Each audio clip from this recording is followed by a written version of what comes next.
Welcome one, welcome all, welcome to another exciting episode of Veni, Vidi, Vici. We have entered a troubled time for the Roman Empire here. We're doing okay. We have 166 regions. But we did almost go bankrupt for a little while. That hurt us. I think we're basically out of the war problem, right? Macedonia is the only one we're still in war with. And I think, yes, we set up a peace deal with them to take the Achaean territories. Achaean? So that should have fixed our war weariness problem. Yeah, now we just have low war weariness. But when we finish this, that'll get rid of it completely. That'll allow us to build up a nice nest egg. The bankruptcy problem occurred because we were not really paying attention to when our golden age ended, and that tanked our income. So now we're reorganizing our army a little bit. This has to be guarded here because it's very, very much with the revolting. We're putting a noble district in here to help. We've already got a gambling ring, but we need a lot more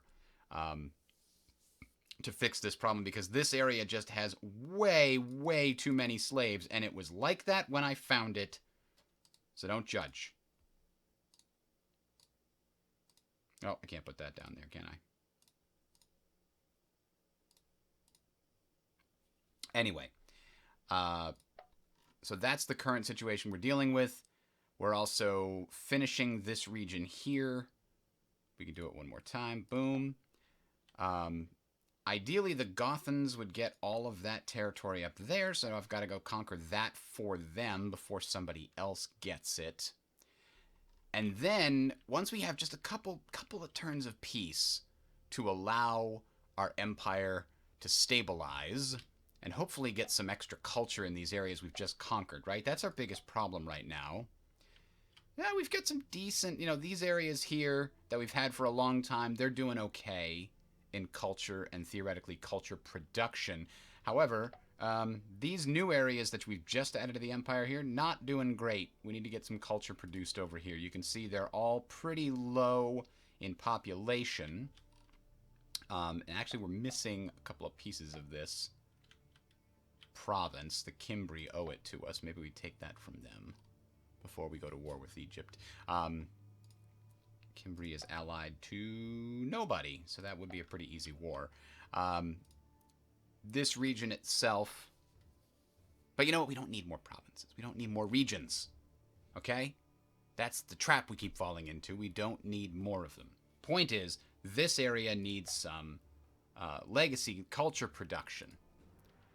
We don't actually really have these specialized at all, do we? We need to figure that out. This is a province that has not yet been specialized. And it only consists of these 4 right now. It would consist of these mountains, but who cares? So, let's see. Which ones have the most farm equipment? This one already does. So this is definitely going to be a farming area. And it's not going to be money. Faux show. And, that's interesting. Usually the slaves are all put off to the side. And that doesn't even look like a slave. Huh. Anyway.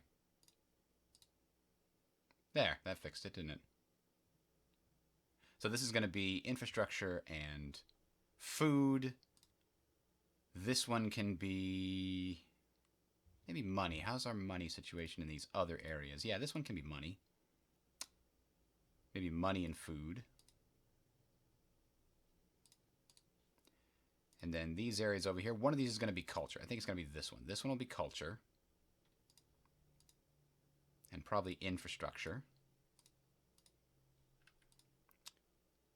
And this one is going to be adjacent to 2 money areas. It could be a money area, but we know we also desperately need... Let's do money and culture here. That seems like an interesting combination. Do we have enough now? No, we need somebody else to be infrastructure for this region, I think. 2 infrastructure, 2 food.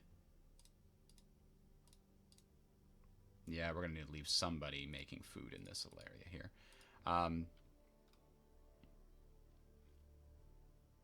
1 culture, and 1 money. That looks like it'll work. Okay. And these areas now have a specialization. They know what they must do. A monument is a good choice here, but I think we need to get infrastructure happening first and foremost, seeing as how long it takes these areas to actually do anything. But now that we've taken care of that, was that our newest created province? No, this is 20 of 25. Let's make sure all our others are specialized properly as we expect. This is missing 2. Damn it. This is not missing any, but it is specialized. This is not specialized at all. Okay, well, we've got to do that here. So we've got 2 areas that are plains. Those should quite clearly be... And let's get rid of the slave market. We definitely don't need. We have too many of those, creating too much decadence that is not valuable. Now, regions in the area with money. Include this one. What about over here? Not a lot of money. I think this region might just be mostly focused on culture. And that's okay. We've got another region over here we can turn into an economic powerhouse if we need to. But let's, just before we decide that, let's see if there's any natural trade goods that are rare. Copper's not very rare. Ooh, wild beasts is actually rare. So maybe we make this one into a money one. Okay, good to know. So, this will be infrastructure and money. This will be food and something. Probably culture. Oops, that's probably too many. Let's go back to food. And then misclick a couple of times. Hello, Redbox Gaming. Welcome. This can be food and culture as well. And then these 2 will be infrastructure and something else. Probably this one is infrastructure and...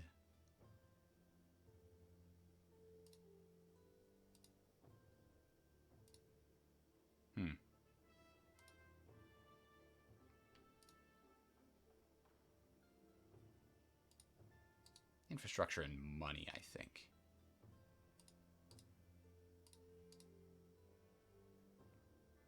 That should do.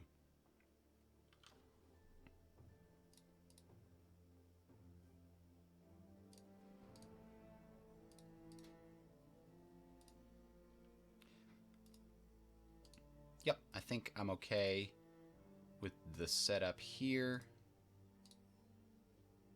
Perfect. Okay, so now we know that province is settled. I think we've gotten all of them now. This is our brand newest one, and it's almost complete. It's also massive. Like, it's huge. Look how many regions are in this province. This one we've already settled, and this one has our biggest, largest population area, almost. It was 40, I thought. Now it seems to be less. Oh, we did reassign some slaves to other areas, so that probably lowered the population here, which is going to help us eventually, but it's in unrest right now, and that's a problem. This has a... Oh, we built the walls. Now they're being used to defend against us. That's not cool. And actually, these guys can just go straight for the walls there. Okay, so that's those armies set. We've now got a forest assault army chilling in here. Why are they chilling here? They just finishing off somebody, I think. What we need to do is find our province capitals that are sometimes hiding. There it is. It's hiding under there, and you can't see it at all. No chance to see it. Okay, well, that's in the correct place. What about this one here? Is way up at the top. So this is a Germanic army. It's a forest army. I think this doesn't need to be... Let's have this help conquer these areas. It'll be quicker to do it with 2, and then it will allow us to add these to the Gothans' territories.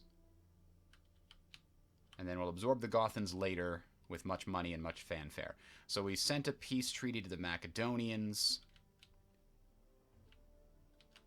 We've got Our army's positioned over here. This one's been stomping around in their backyard.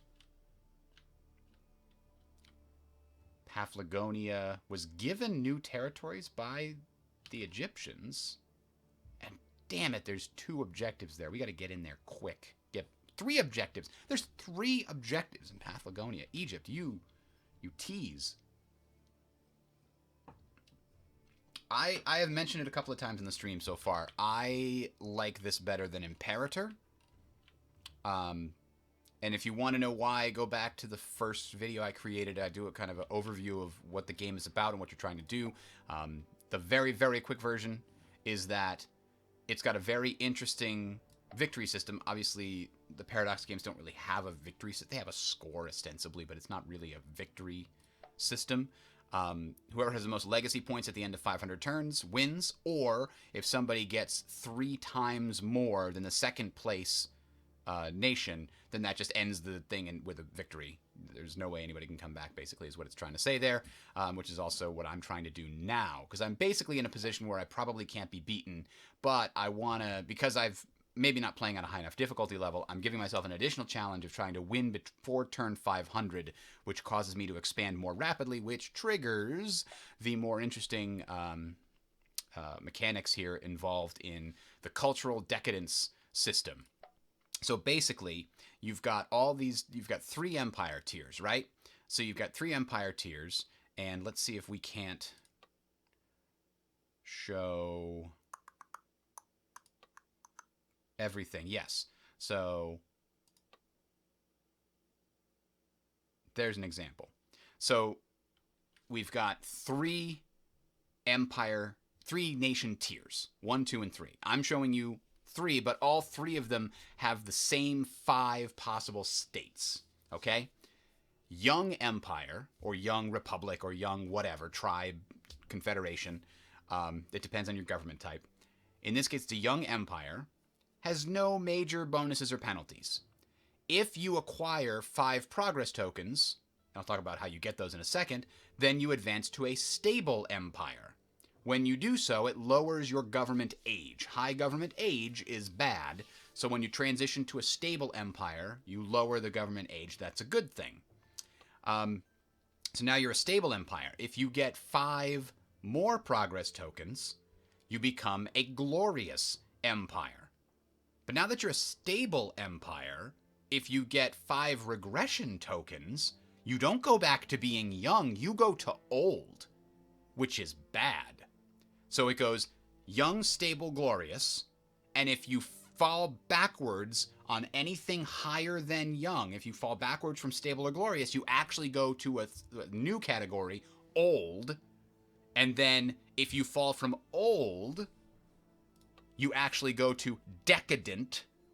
So stable has no major bonuses or penalties, right? Old age has these penalties. Loyalty penalty, making it more likely that you'll have a civil war or uprisings. Infrastructure, manpower, and commerce penalties. You get less money, less hammers, and less men. If you continue to regress and get 5 more regression tokens when you're old, you go to decadent, which basically takes those penalties and cranks them up to 2 times. But you lose 50% age reduction doing so that's good.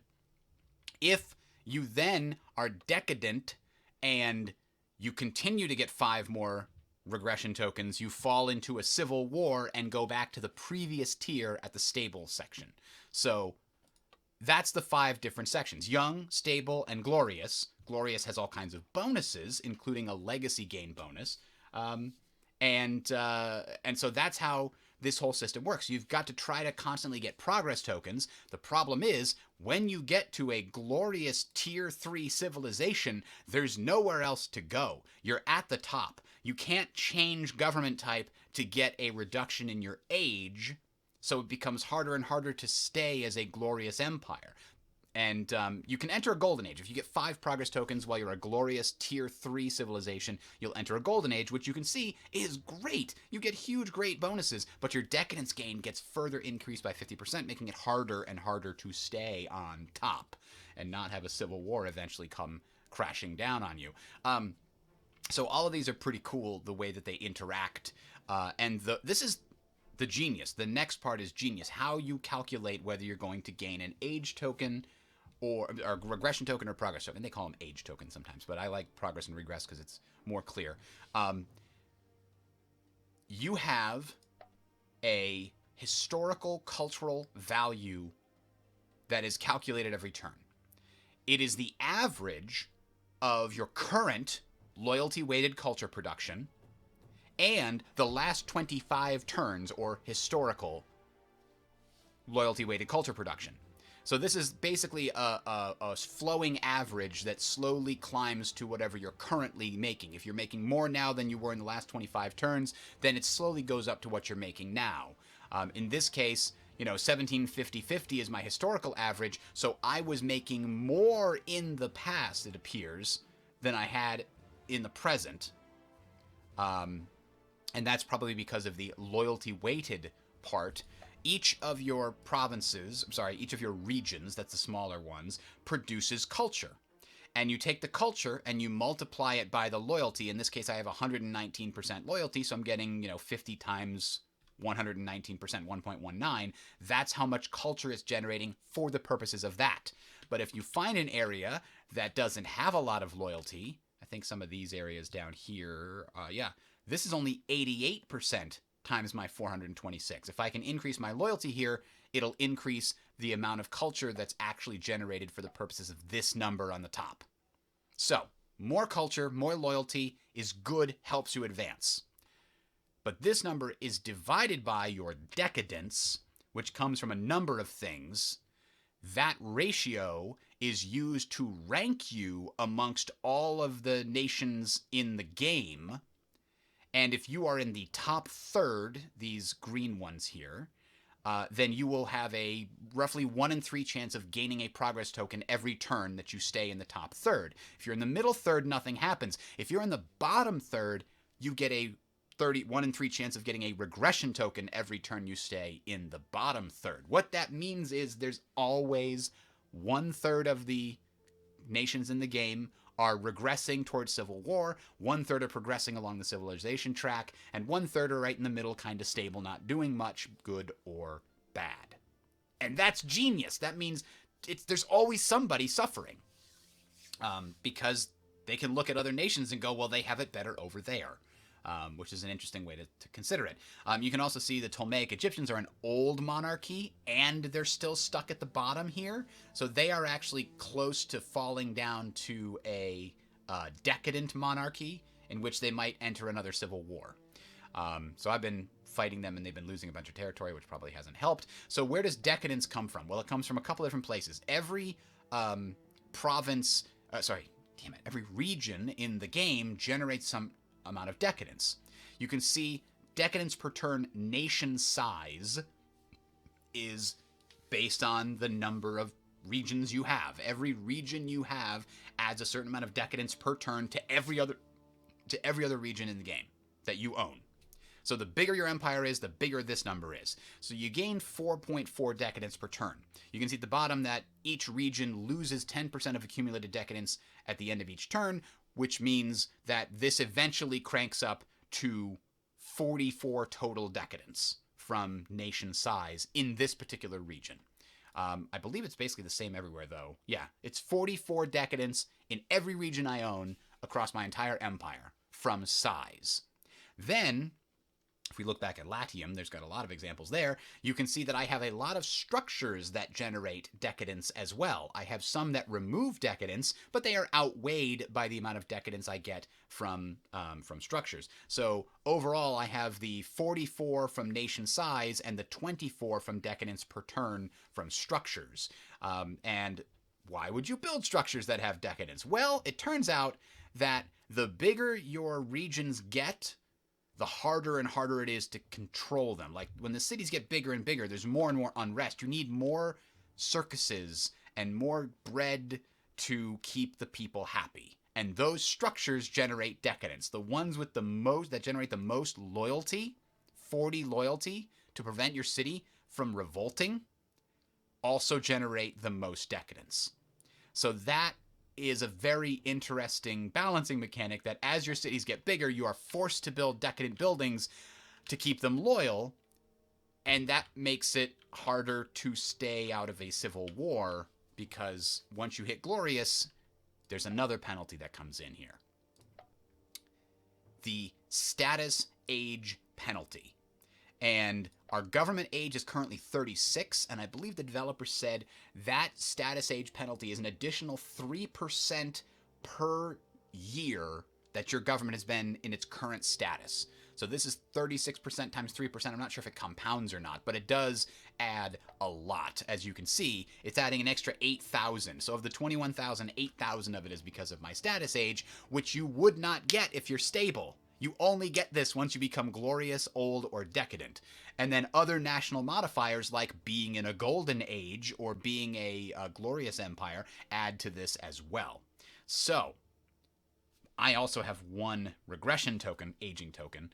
And if I get some progress tokens, I can delete that and then start making my way towards another golden age. But right now, I'm having problems with my decadence because I just recently had to build a bunch of buildings that have increased my decadence but stabilized the loyalty in my largest area here. We can actually look at the loyalty overview. Purple is, I think, bad. Yeah, purple's very bad. Like, this province here has a lot of slaves, and it's way too big, and it doesn't have enough loyalty building, so it's very bad there. Green is okay. Light green is, like, meh, because you can see that Latium itself, the capital, not doing great. Not doing great right now. I need to get some more loyalty building. Speaking of, there's more decadence. There's basically nothing left that I can build in Rome that will give me loyalty without also giving me decadence. I built all the small piece loyalty areas that you can get, like, let's see, like the Oration Tribute. That gives you a small amount of loyalty and no decadence. So it's this balancing act. I don't want Rome to grow anymore because it's very hard to keep satisfied here. The advantage of Pleasure Mansion here also is that it's got a green outline, which means it's not going to cost me a slot. I'll be able to build something else after building this because it's an upgrade to an existing building, so it's not using a slot. But I do need that 14 loyalty bonus. Right now, if a civil war erupts, the capital is likely to go to the usurpers. Anything under 75 loyalty can break away during a civil war. So I try to keep them at about 100 because those loyalty penalties you get for being decadent and old can add up. So you can also see I'm here also having a problem with my loyalty. I just recently built, I guess these are they're not always in order, but I just recently built, I think, the Noble District here to try to stabilize this region. It got too big too fast. The first citizens you get only have 2 unrest. Then later 3, 4, 5, 7, and then the later citizens, every citizen added adds an extra 8 unrest you have to counteract with loyalty. Did you try Old World? Something interesting in this game regarding the tooltip. You hit the middle button, the mouse tooltip will be frozen so that it's amazing that now... Oh, I know what you're talking about. Yeah, so if you've got a tooltip, you can hit a button and mouse over a piece of the tooltip to get a deeper look into what you're... Oh, I don't understand this part of the tooltip. I can hover over stuff. I'm actually not familiar with Old World. Is that a Steam game? Oh. Is it on the Epic Game Store? I think I looked at it, but because it's on the Epic Game Store, I had to, ignore it. Or maybe pirate it. Can't give them money, though. Not when they've treated us like morons. Anyway, I know what you're talking about, and At the Gates has a very similar style tooltip system. And that's a very interesting game too. If you haven't checked it out, At the Gates on Steam, it's John Schaefer, I think. Is it John?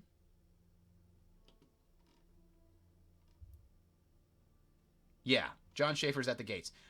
It's on Steam. It's a very different take on a 4X strategy because instead of being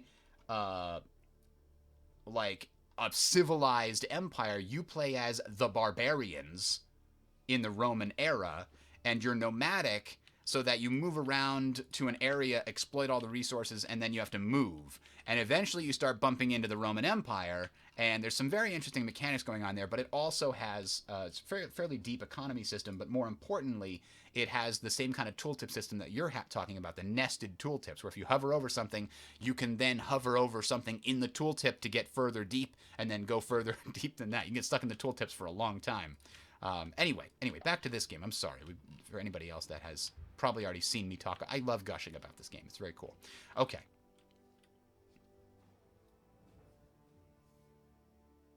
Yeah, that's right. The Old World is from a Civ designer. John Schaefer was the designer of Civ 5, if I'm not mistaken.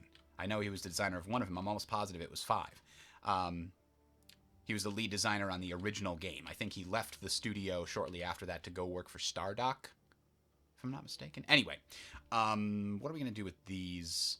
I'm going to leave them where they are for now. They've got all they need to do. So let's look at some building options for us here. So we click on a region and we hit V or space to go to the next area. Here we're focused on infrastructure in this province, and we have a green upgrade to infrastructure. Let's do it. Here we can upgrade the food. Ooh. School decadence reduction. You know we need that. We are falling down in the decadence right now. We need every piece of money or decadence we can get.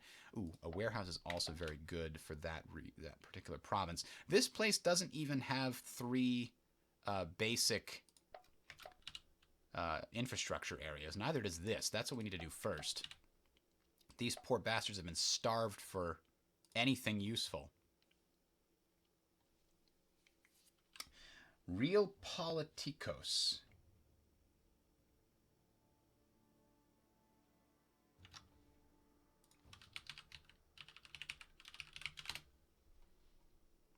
I have not heard of that. Real Politiques on Steam. I'll take a look at it later. That sounds interesting. Thank you for the suggestions.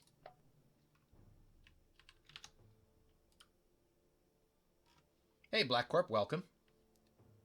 Yeah, I'm not interested in supporting the Epic Store in any way. I'm not downloading it at all. I know they've been giving away a ton of games and stuff, and that's fine. But when they took the game I wanted off of Steam and put it on their shitty store that I don't want, no, screw them. I'm not doing it. They did that not once, but even after they did that and they said they'd never do it again and they're sorry, they did it again. No, they're not getting any compassion from me. I'll wait until it comes on Steam. It's probably only exclusive to the Epic Store for a while, and then I'll buy it on Steam. If they want some exclusives, build them themselves, or, you know, get them ahead of time. Don't buy out a developer that was already going to release it on all the platforms. Own the developer yourself and actually fund the development of the game. They're doing that now, and more power to them, but their past shows their actual attitude, and I won't hold with that. Now, the taxation bonus from this is good, but I'm going to try to avoid the decadence. Instead, a major harbor gets us a little bit of money at least, and also leaves us with a slot available. Now, down in Sicily, we have some massive populations. A racing track would keep them loyal and give us a lot of money, which we definitely need. So I think I'm going to go with that racing track. It does have so much decadence, though. My God, it's way too much decadence, which I have to offset with loyalty and culture, basically. Now, a fortress here is not a bad idea, because if anybody's going to attack me along the land route from the Balkans, they're going to probably have to go through that. One can hope, Black Corp, though I expect they're probably going to go to my explained video, the first one that I did, rather than a giant playthrough like this. I mean, this has been, what, 20 videos, 20 hours each? We're at 400? Is it? No.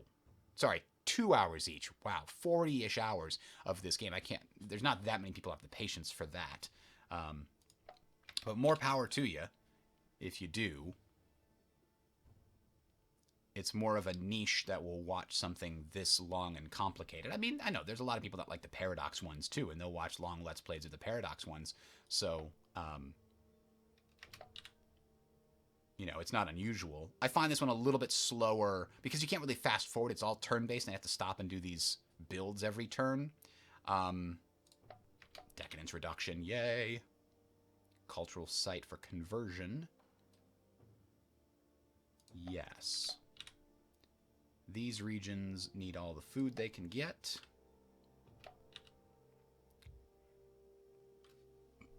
Oh, we can finally create a province between Rhodes, Ionia, and the one Cretan province that we have. So this one appears that we've kind of specialized it towards food and infrastructure.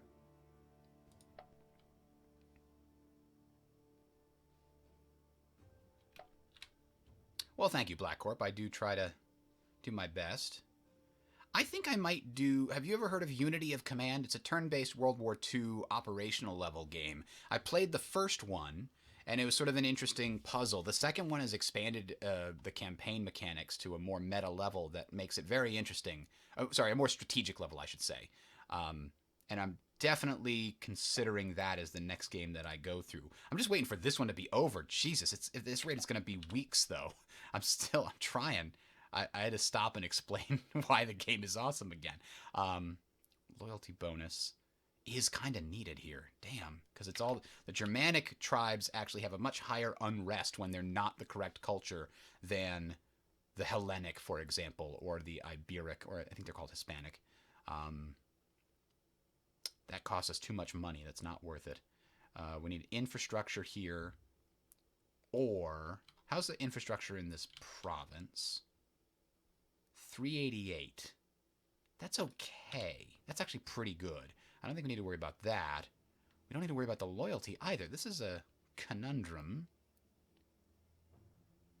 We could build a red building here in order to get closer to a military academy. We do like those. I don't think we need to force it, though. And we don't need the loyalty, so let's just shuffle this. Ah, here's our military academy area. We have basically every building we can possibly build in this region. Oh, but we also specialize this in money, and it doesn't have a usurer yet. Oh, but we need the Naumachia. Another possible entertainment for pampered citizens. The Naumachia was a form of gladiatorial games held on water. It does create a lot of culture. So it does create some decadence, but it offsets that by producing some culture and a lot of loyalty. So this is actually kind of good for that purpose. Etruria, still in danger with regards to loyalty. I think we cycled this. No, what did we build last time? A worship place, which gave a little bit of loyalty. We need some more loyalty here. And I mean, I'm also tempted to get the Scriptorum because the percent culture bonus is kind of huge.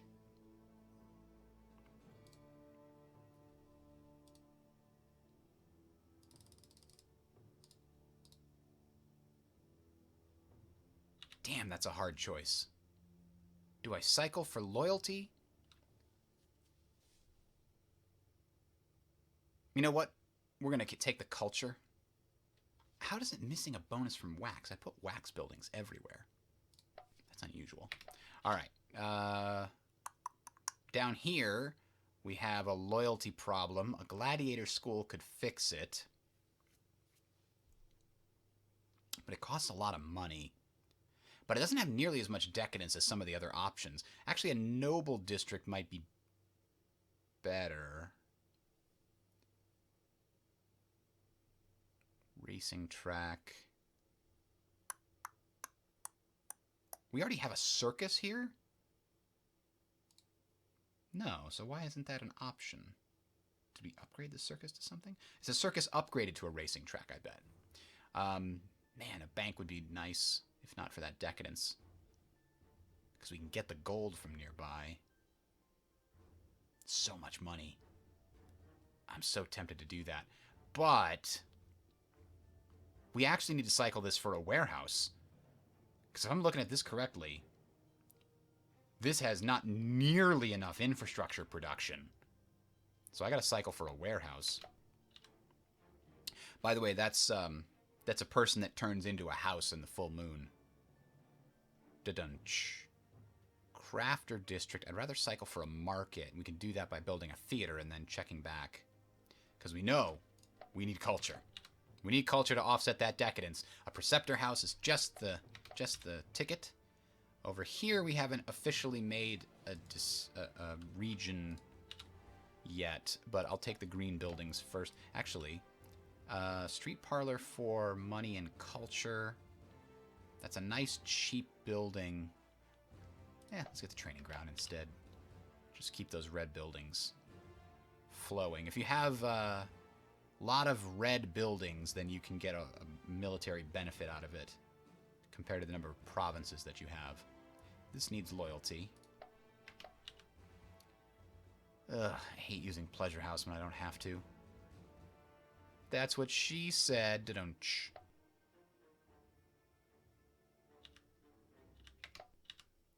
I'll see myself out. The tavern, not great for money because we don't have a lot of... Oh, you know what? Salt House is great. Yeah, it does. It's Unity of Command 2 is kind of Panzer General-y, but I think I like it better than Panzer General.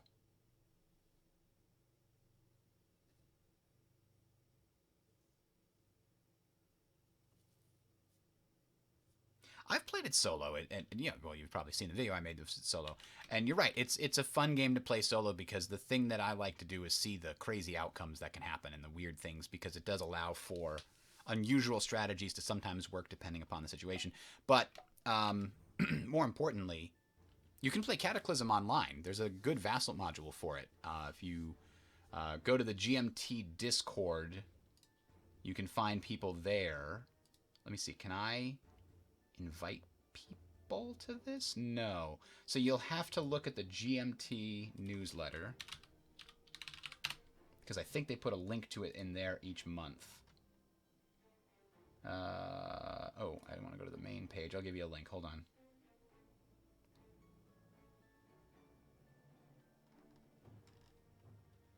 Living Rules update. Ah, bingo. April 23rd update. Here you go. Whoops, that is not... I have too many windows open. Why do I have too many windows open? That should take you to the GMT update, which I believe should have a link. If we do a Control F for Discord. Yeah. To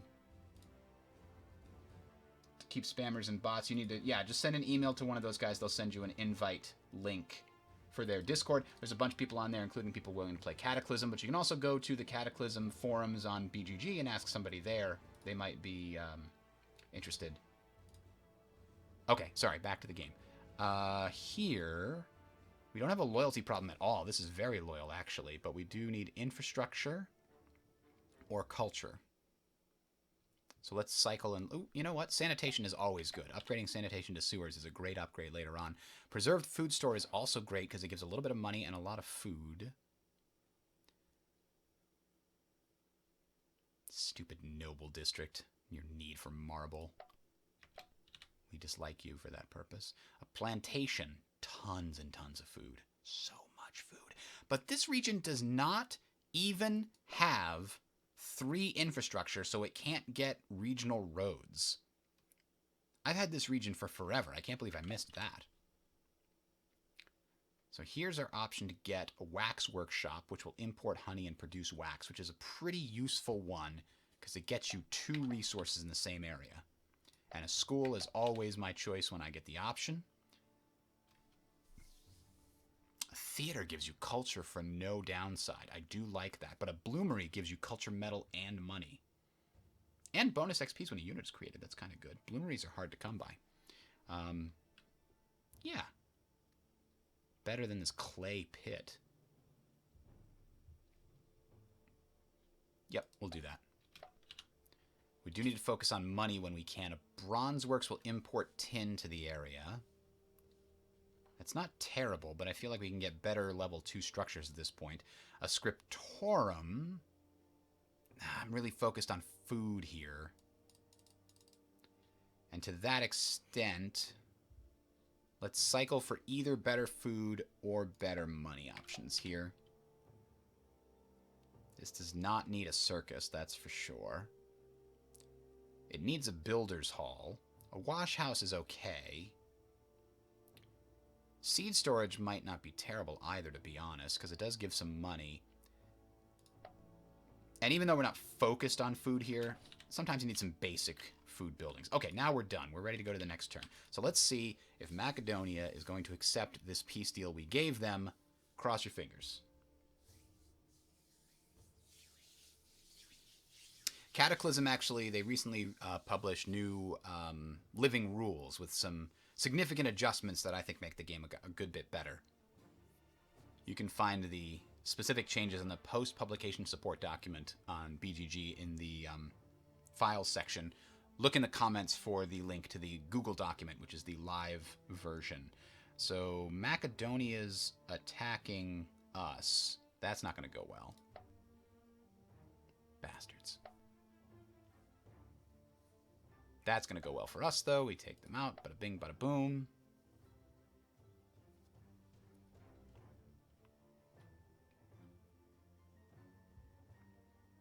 Let's hope we went up maybe a little bit in the ranking.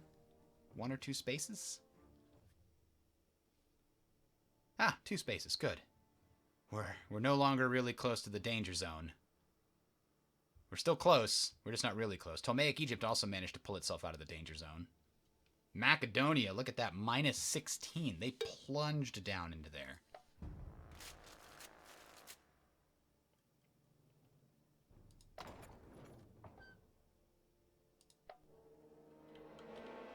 Oh, we got a new leader who is bad at military. Damn it. He's frugal, which reduces our decadence gain. That's good. But he's also a bad diplomat. Oh, God. And he's young and in good health? This guy needs to die. Ugh.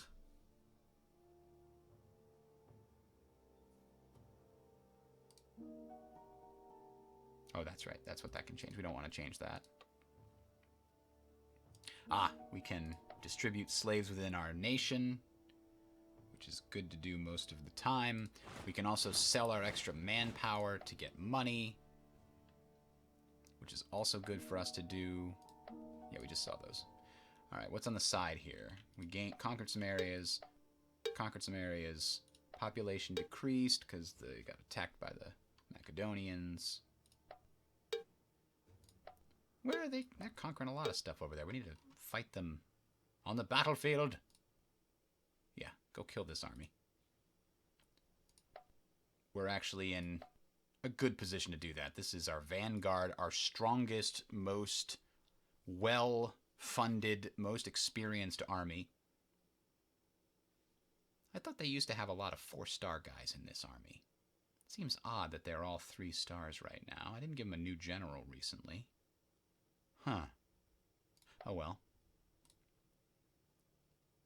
Oh, you know what? We had some deserters when we were bankrupt. I wonder if that also lowered the experience. It must have. Oh, that's awful. Because we couldn't pay. So the most experienced ones just said, screw it, we'll go be mercenaries for better pay because we're really good at what we do. Aha. This game keeps surprising me with little clever things like that. We lost a couple of generals. Let's make sure all our armies have generals.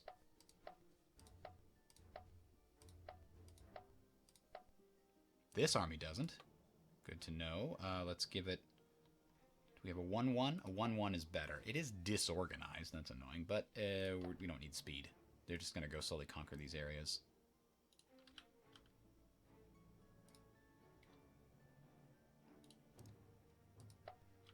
Alright, we're still besieging. Why are we bothering to besiege? Just assault it. Take it. It's ours. Okay. And then in Macedonian areas, this... We can just assault that. I thought that was 65. It was actually 6 and 5, so it's actually 11. So 65 inside a city, that might be something to worry about because it'll be painful to do, potentially. But no. Not when it's just these few and they don't have any walls left. So my other armies down here were getting reorganized. The Asia Minor Army needs some more units for it to get back up to full strength. It's got 1, 2, 3, 4. So it needs an extra legion. And it needs medium cavalry and light cavalry. But it's going to come chill in the capital here until that extra resources gets to it. Build public works and a Roman camp on your way out. And this is Assault Army 2. They are missing... Oh, here's the light cavalry, actually, that belongs with the Asia Minor army. So now Asia Minor just needs 3 legions? I think it needs 3 legions, 2 archers, and some medium cavalry. To that end, we've got, what, 1 here? That's been upgraded? Yes. And we don't have any others that are just hanging around with too many legions, right? This one's supposed to have this many because it's to fight on the plains. So, let's build 2 more legions here. It's going to be very expensive. 700 each because each legion you have costs more than the one before.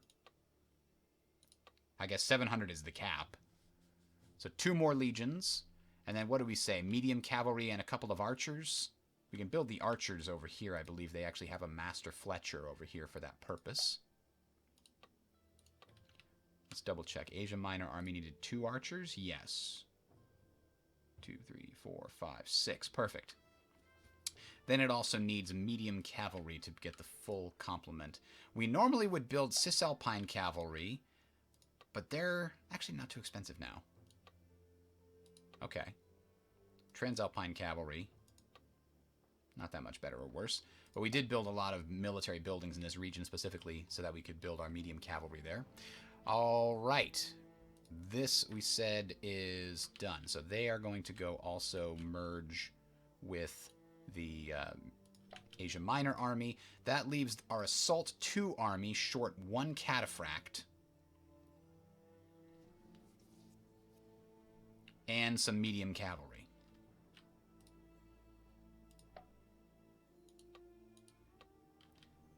So there's medium cavalry, and then we got to build a cataphract down here. All right. We did spend a bit of money this turn, but our armies are back up to snuff. How's our navy doing? We have 12 Corvus heavy warships. That's a good number. And then 2 heavy ships and 2 light ships to round it out in case we have to fight at a very, very wide battle.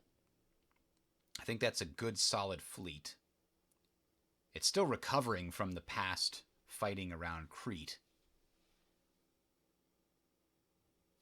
You're welcome, Redbox.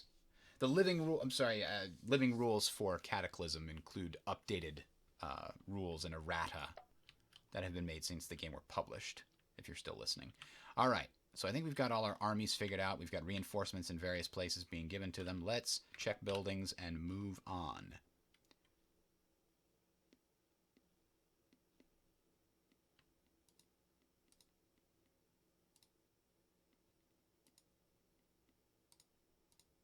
That's weird. All right, but that's fine there. What are we going to build for this place? A pleasure house doesn't seem necessary, and yet none of these other options are good either, so we'll cycle. Damn, this needs a lot more infrastructure.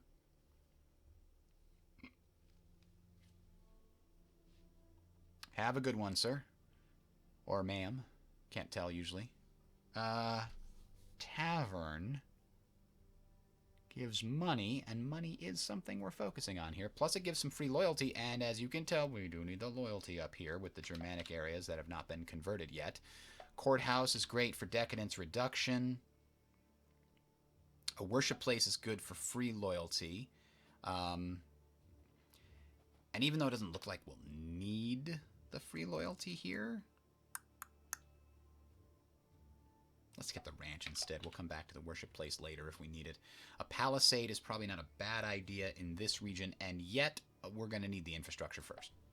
Now that we finally have this entire province, we're going to need to specialize it. Okay. To that end, hey, look, we've got 2 plains areas. Those will be our food areas. We'll figure out what the rest is going to be in a second. We're just going to get one focus in these areas to start.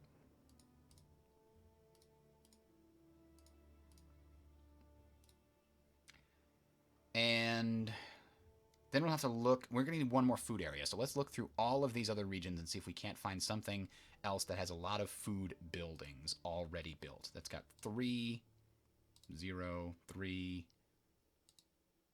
0, 3, 3. Ah, here we go. This one's already got 4. So this is our other food area. We'll break it out in a second. So what that means is we're going to need at least 3, probably 4 infrastructure areas, to be honest. So I think 2, 3, 4. These 4 should be infrastructure.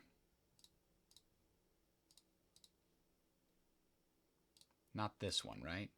This one's food, infrastructure. This can be infrastructure. This can be infrastructure. And this can be infrastructure.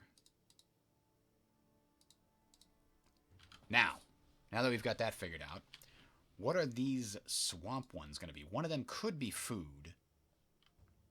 Yeah. That way we'll now have 4 food and 4 infrastructure, because this is a very large province. 1, 2, 3, 4, 5, 6, 7, 8, 9. So 4 food and 4 infrastructure is going to be enough. Then these other provinces can be specialized however we want. This one,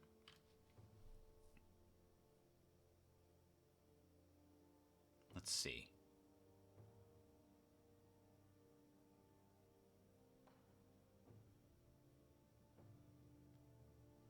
Let's look at trade goods and see if there are any that are particularly good. This one has tar as a natural trade good.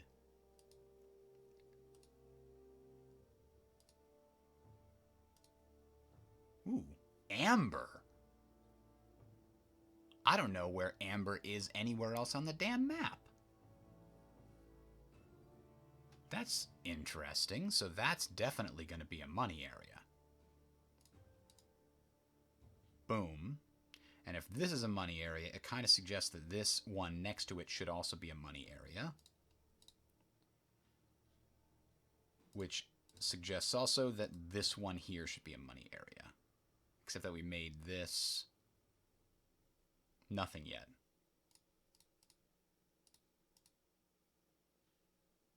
Which means this is going to be a culture and food.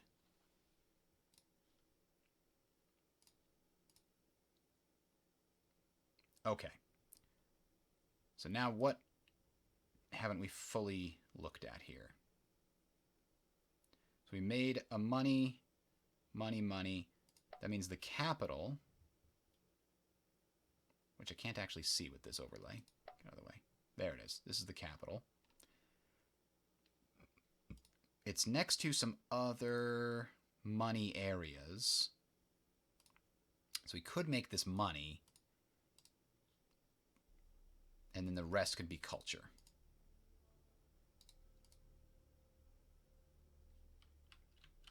All right. So any other areas with only one option are going to be cultural focused. That includes this one. Bingo.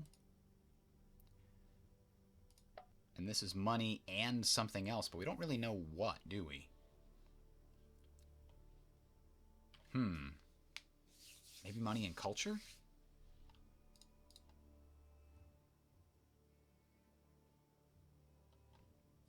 That should work.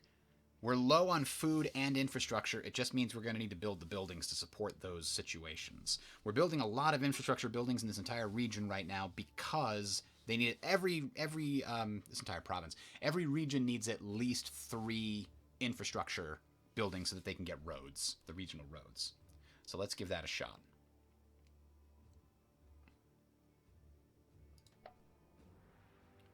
Oh, I forgot we got a new region down here, new province. God damn it.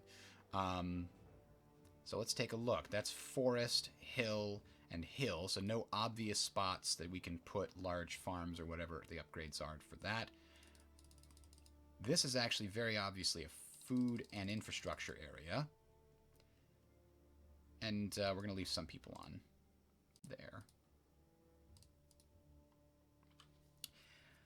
The problem with this is that none of this should be money except the 2 Cretes. Crete can be money. I'm eventually going to take this, maybe, from... Can I buy this from them? Let's see. Creta Occidentalis. Let's see if they'll let me buy it. Seed region. This. And I'll give you a bunch of money. Doesn't even need to be a lot of money. I don't need to go to war with them at all. That's cool. Yeah, they'll take it for 2,000. They must be hard up on cash. Okay. That's what we want. Can we get them to do that with more territories to help us build regions or provinces? Like, can we have this one? I don't know.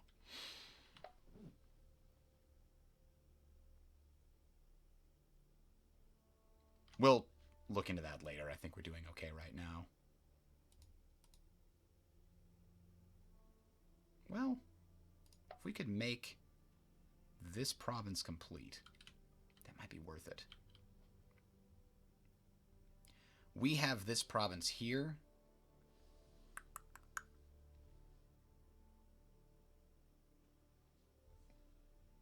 And this province here that we don't really need. So maybe I can give them that as part of it. So take this and this. Give them these. That way I've got a complete province here, and they can complete their provinces over there. Maybe they'll be in favor of that. Let's go back. Oh, it's not. I want Epirus. Let's go back to that transaction. See if we can get them to cede more regions. Specifically, this one. That thing in my mouse. Oops, I'm on the wrong... There we go. Drillion. And this one. And I will cede region. This one. And this one. So we'll do another trade there. Yeah. I think that's overall pretty good. Because I don't need to add any more things except Crete to my empire. So we should get that... I was worried we'd have to go to war with Epirus. Well, you know what? We're going to have to go to war with Epirus, aren't we? Because of the legacy problem. We're not 3 times bigger than Epirus. We need to be 3 times bigger than them. So, we'll probably have to go to war with Epirus eventually. We are 3 times bigger than Ptolemaic Egyptians, but that's... Parthia is also a problem. Jesus Christ. The good news is if we go to war with Egypt and take a bunch of these areas, we can then fight Parthia. And maybe force them to give away some of their legacy with a humiliation victory or something. We'll try to do that with Egypt, too, if we take huge glomps of their area. The other thing I was thinking is, this area down here is producing a lot more, well, specifically these 2 areas. But it looks like the Ethiopians already have a piece of this. Oh, no, they don't. That's just a river. I'm sorry. The Ethiopians had taken some of this. So I want to take all of this from Egypt because there's a lot of world wonders and other things here that produce legacy. Like the Great Library, that's 3 legacy a turn. That's huge. Anyway, what are we doing? Our armies are moving to join other things. These guys are going where they need to go. This army is Assault 2. Until it gets fully upgraded, I don't think it needs to be added to the Macedonian fight. So, where's the capital? I think it's here. No, it's over there. Okay. So Assault 2 can live right here.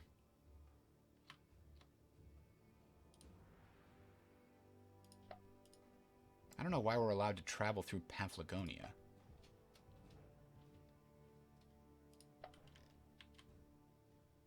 I don't really want to travel through Paphlagonia, so let's fix this. Click and... Seriously? There. It's bizarre how it's doing that. Anyway, with those changes, we're ready for buildings. Way on the border here. Now, this doesn't actually have a province to be in, so it has to be all on its own. This place doesn't even have a palisade, but a trade port for an area that's focused on money? Yeah. Yeah, I gotta say yes.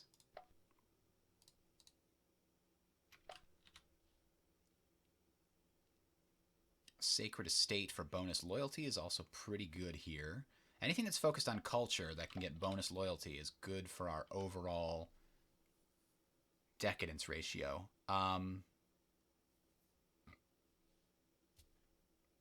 Really?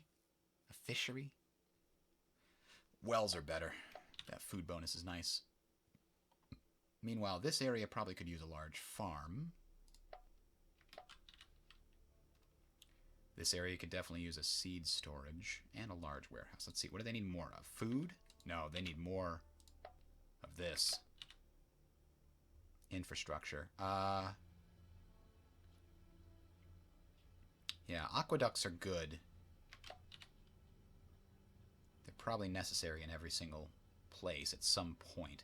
A tavern's also good because it's kind of free loyalty, but let's get city walls over here.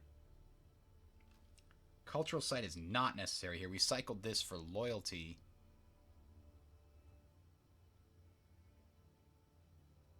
Or culture, and you give us this. Thalassan Temple, though, the upgrade from the cultural site is pretty good. We're still going to cycle it and look for something better. Ooh. Latium could have a courthouse. Justice.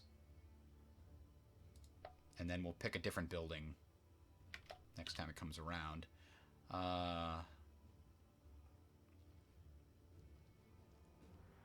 Plantation, that's a huge food boost for this region. This province. Damn it. Which looks like it could use it.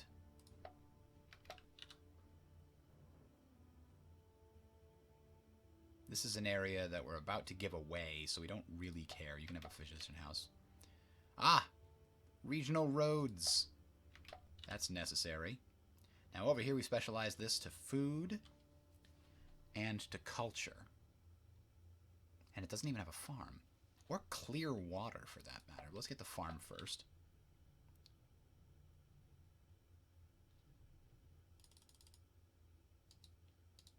This one appears to be specialized for culture. But it's a little short of food, so let's get a shepherd's house. This was going to be money, and we've been cycling this because I want to get a market before we build the crafter district and massively explode the number of buildings that can be here. So, that decadence. I mean, 17 to 2.5.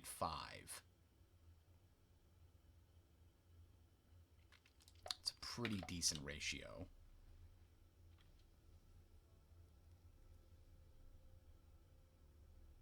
Ooh, this one has access to a large mill. We don't have pottery, but we'll probably get it nearby eventually. Alright, that's all the buildings. Let's move on to the next turn. Now we'll find out if Macedon wants to finally have some peace. Looks like they did. I saw the borders change real quick. We won't find out if Epirus agrees to my terms, but it had a 100% chance, so very likely it will. Indeed.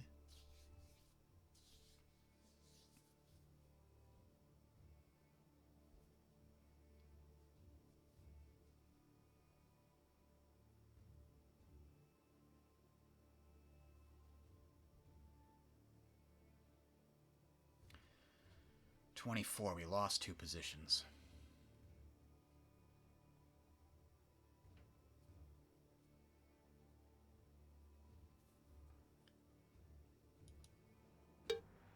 Oh, that's interesting. I didn't know that. If the provincial capital is under siege, no new units can be recruited in the province. Yes.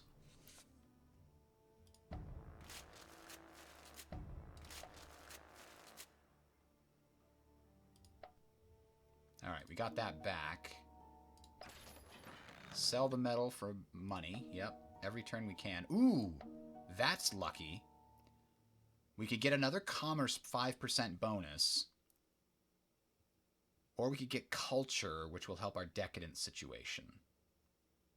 I think we need the culture now. And then the commerce has to be the next one, though. I did get the... So if we add a feast to the calendar, deification decree. This one doesn't cost us anything. 5 loyalty bonus for 12 turns. Let's ignore this for now.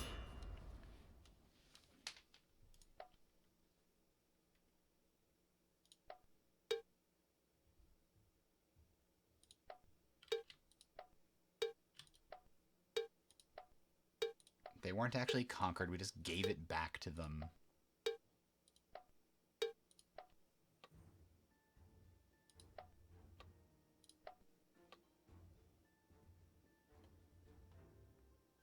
Acquired rare slaves from the black market. Okay. So that happened. Pontus probably needs to die eventually when I need to complete that Galatia province. Anyway, we built some new stuff. The one cataphract was going to come and merge with that Assault 3 army, I think is what it is. Yeah. Oh, sorry. Yeah, this is the one. Assault 3. Assault 2. And then we also needed some medium cavalry to go... And we have no fear at the moment of traveling via the ocean because we're not at war with anybody. And we won't be until these reinforcements get to where they need to go. Meanwhile, this Germanic legion can probably go back to Germany. And I feel like we can get rid of... Actually... This is our Germanic army, designed for the forests. We also have 2 other forest assault armies. And we have another Germanic army. That's too many Germanic armies. Some of these need to go.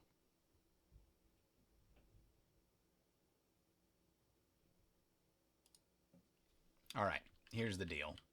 This one's going to come and just hang out in this area here to make sure it doesn't get reconquered until we can build some solid defenses. This one, we're actually going to get rid of the Auxilia because we don't need them most of the time. So they'll be disbanded to save us a little bit of money. But we're going to break off the archers to go and sit here for the purposes of getting the Master Fletcher bonus. And then we're going to leave the rest of these going to Rome in order to basically just be a reserve army.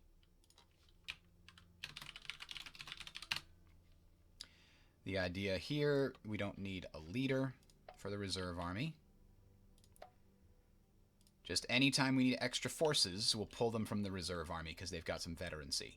Now, the other thing I think we need is the Asia Minor army, which is headed over here, needs 2 extra legions, if I remember correctly. Yes, because we have 1 legion going there. This will make it a total of 8. Perfect. So, now we've got the Vanguard, which is coming over here. Getting ready to attack Paphlagonia. Before it leaves, it can build a camp. Nah. Now, this Germanic Legion is not really a Germanic Legion. We're going to make this into a for real Assault Legion. Assault Army. So we have the Gallic Army. That's set. They are able to deal with anything over here that doesn't have a forest. We're going to put one of the forest armies here. We'll put another forest army in the middle of this. No, we'll put another forest army down here. Then the actual Germanic Legion will be in the middle.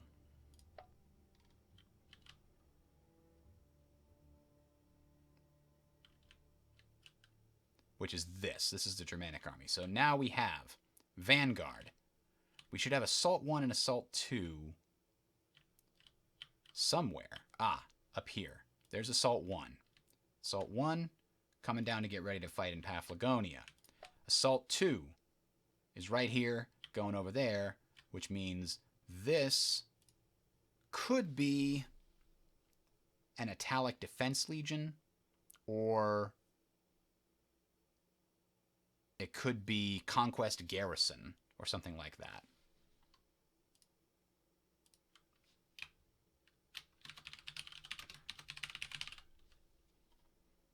So after Assault 1, Assault 2, and the Vanguard do their thing, this one comes in and just defends against retaliation. That seems like a good play here.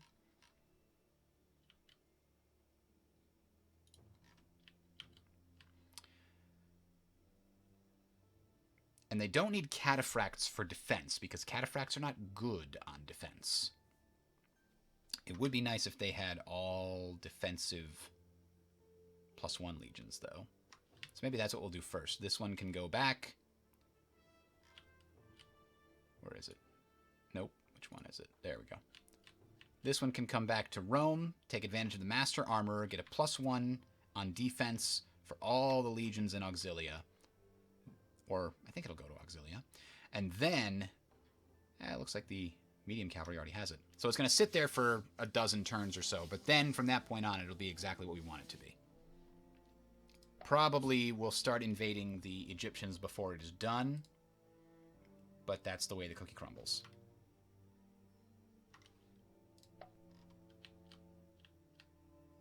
Okay. Theoretically, I've done what needs to be done.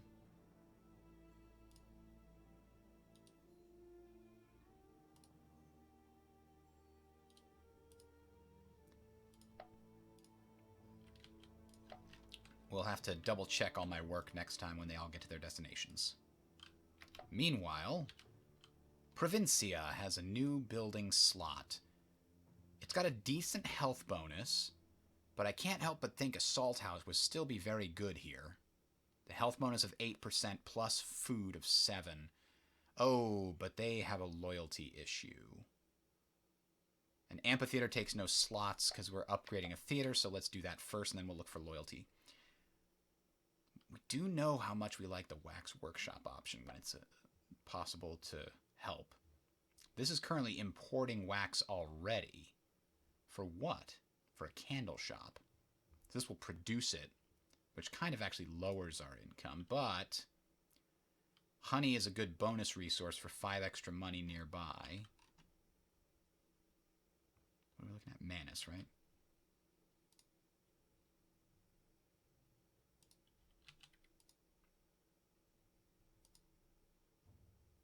Eh.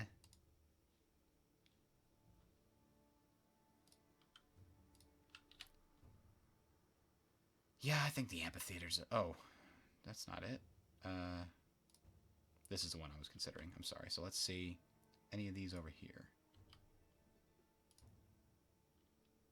Yeah, nobody else really has honey needed except for Manus.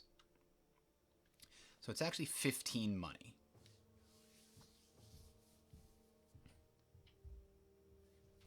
Potentially. Preserve food store is the right option, though, because it's way behind on health. So let's not forget that.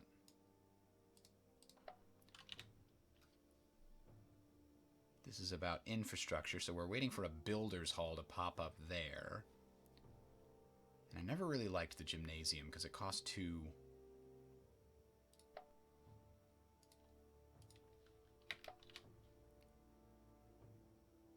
This is not a region that we're going to be focusing on building units, so we don't need a barracks.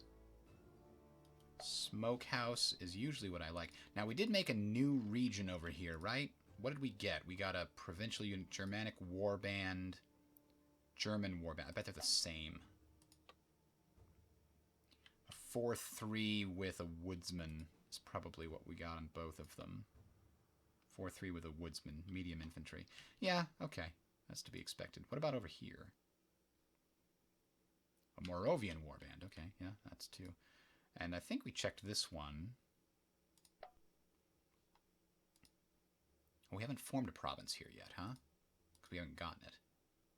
Well, that'll change if Epirus says yes. Whereas, oh, this is part of the province that we're trying to do, right? They have Illyrian skirmishers. Oh, it's Illyria that would be completing, in a sense. And then we'd also need Drinnis from them, and we could give them back this one, so they could have Dalmatia, and we could have Mosia and Illyria. We'll do that again when it becomes necessary. Okay, back to buildings. Here, large walls is a definite good idea.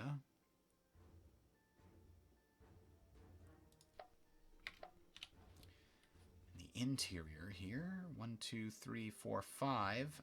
We could build this and then get a military academy here. So let's do that. Actually, is this the one that had a problem with infrastructure? It's doing okay now. Maybe we get a wheelmaker first. Ooh, a Builder's Guild upgrade for an area, even if it's not doing a lot in terms of building. Whoa, I'd moved too many down there. I didn't want that many.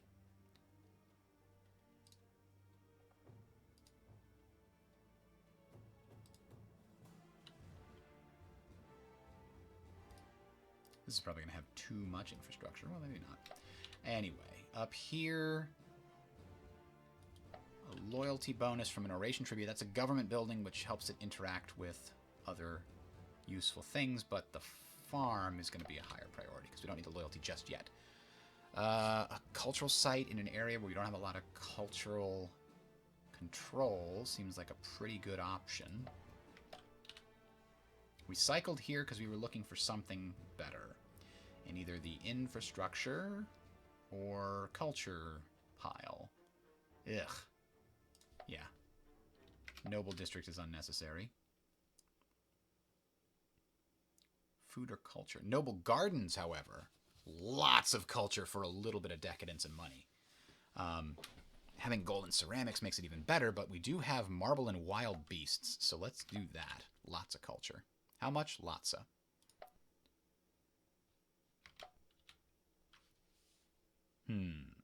Up here, this is not part of a province.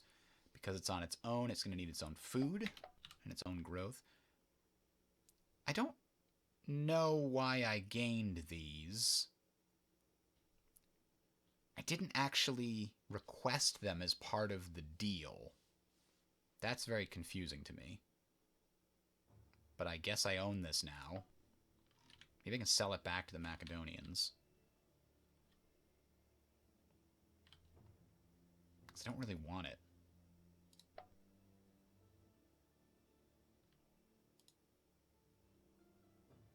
Oh, we can't cede region if they don't like us enough. Can't even give them a region. Oh, well. Maybe I can sell it to Epirus, actually. I gotta wait for the other answer first. But, yeah, I'll definitely give these to Epirus over here if they give me control of more of the area here that they have. See if they'll go with that. All right. Back to life. Back to reality. Hello, Radical Hippo. How to show terrain types. It's the foot down in the bottom right corner, movement overlay. You click that and you'll get terrain types by color. With the stars representing discounts due to roads. With paved roads being 4 stars, regular roads being 2 stars, and the crappy regional, regional roads are 2 stars, and public works are 1 star.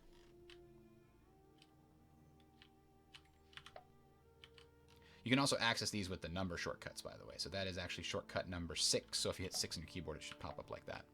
All right, over here, we need a builder's hall for sure. And then we also need to consider builder's hall here or a fortune teller for loyalty and not really money. Let's get a farm just to offset the negative food that's going on here. Even areas that we're not specializing in food should still have some food buildings because food isn't fully redistributed the way that the production is, as far as I can tell.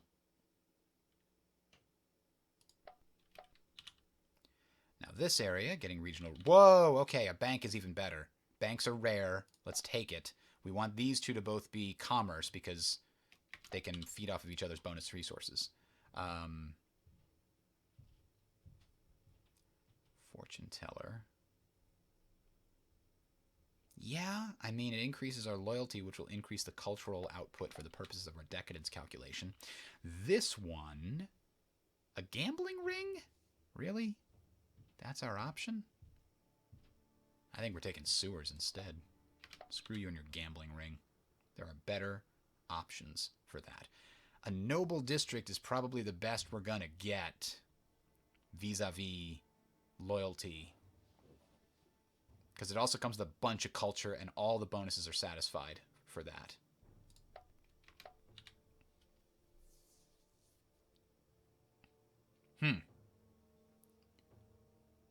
This one has a lot of loyalty, because we just built some big decadence buildings. We also built all the decadence reduction we could possibly build in this whole place. So let's build a seed storage for more food. An irrigation canal upgrade wouldn't be terrible. Over here, we're probably giving this away, but here, have that. This is a capital. We do have an Imperial Legion camp, which costs 30 decadence, apparently. Because capitals all get Imperial Legion camps, that's why. Let's make sure the capital is well defended. I think that's a good idea. All right, we're ready to go to the next turn. Have a good one, Black Corp. Sorry I missed you.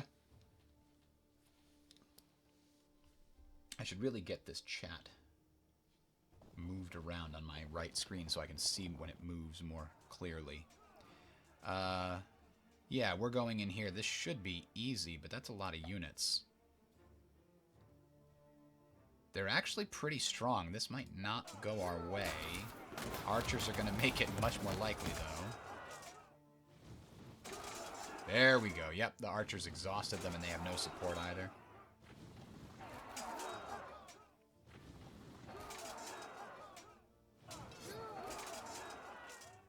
There we go.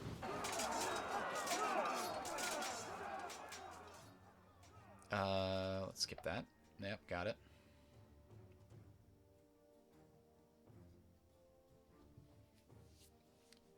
Gotta remember to give all these to the Gothans once we finish taking them. Our money is now... Whoa, wait a minute. Our money went from 8,000 to 3,000. I think our golden age... Yep, it just ended. So we're still doing okay on money. That was my concern, is once the golden age went over and we lost that huge bonus to tax income, we were going to go back into the negative again. But it looks like we've recovered it properly. We can even afford to build another navy if needed. Yeah, Assault 2 was in the middle of the ocean there, so... Displace slaves. Make them more spread out so they don't revolt. Alright, now, the problem is, now that we're not in a golden age, theoretically our decadence is going to go back down, so we'll be able to climb the ranks next turn. We should see ourselves shoot back up, because the golden age significantly increased our decadence production. It's going to take maybe a few turns, actually, for that to be reflected, because the production was increased on a per-turn basis here, but it's going to take a certain turns for the 10% accumulated decadence to be reduced to catch up. Now let's make sure both of these armies are still okay after that big battle. Forest Army 2 is going to hang around, actually. Forest Army 1 can continue assaulting. Perfect.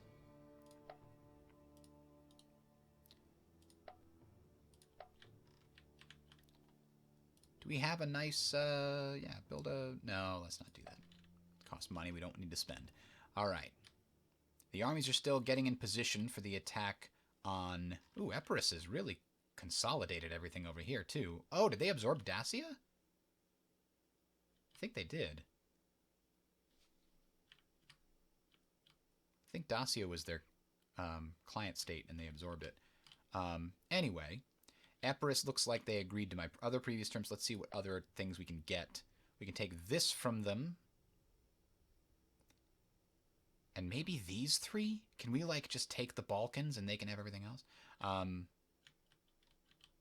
What else do I have that I can give them? Like, all of these things. I don't care about any of those. So let's try that.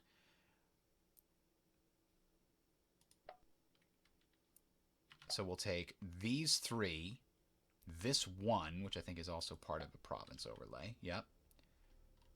So 1, 2, 3, and we'll take this one. We'll give them all of the provinces we have here and all of the provinces we have over there, and we'll see if we can get that deal to work. So, transaction. We will cede. Oh, I have to actually click on it a second time.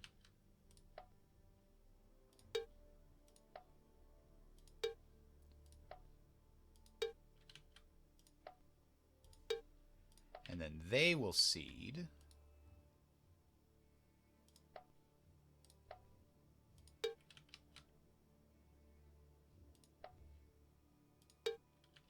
Ooh, we're already hitting a problem here. They don't want to give those up very easily. Why can't I choose this one? That's controlled by Epirus.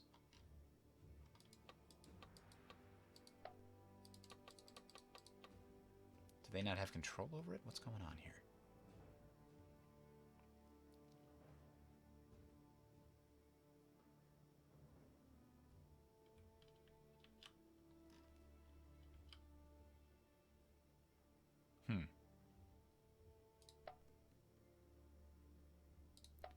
But I wants it. Drinus.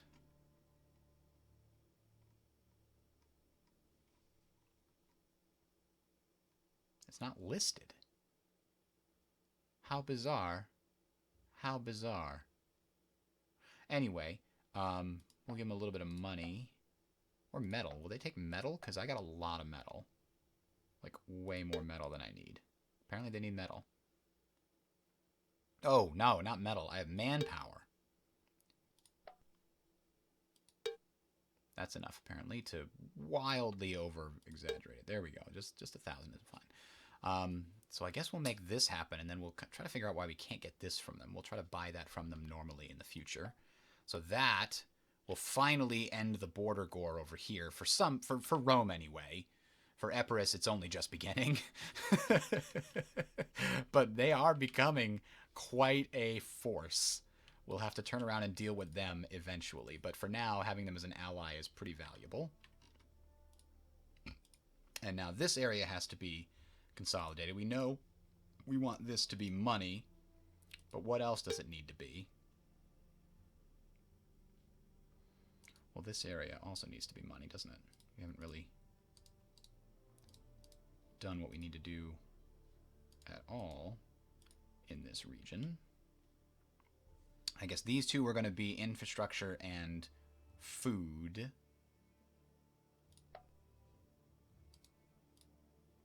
So these two can be money and culture, I guess.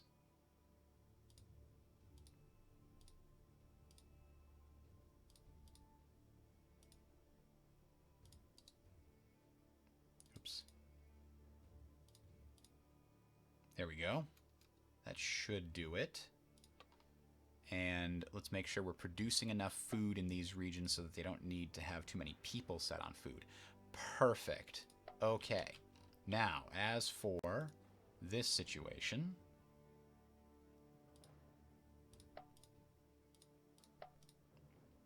there we are. This army is now just missing 2 legions, which are on their way.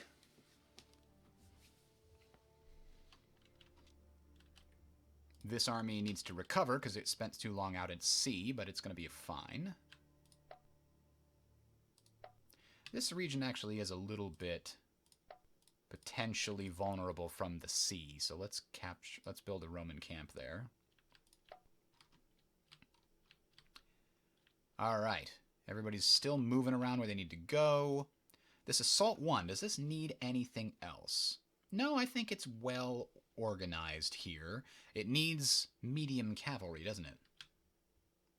We have it going over to here, so we need some medium cavalry. Maybe Rete cavalry.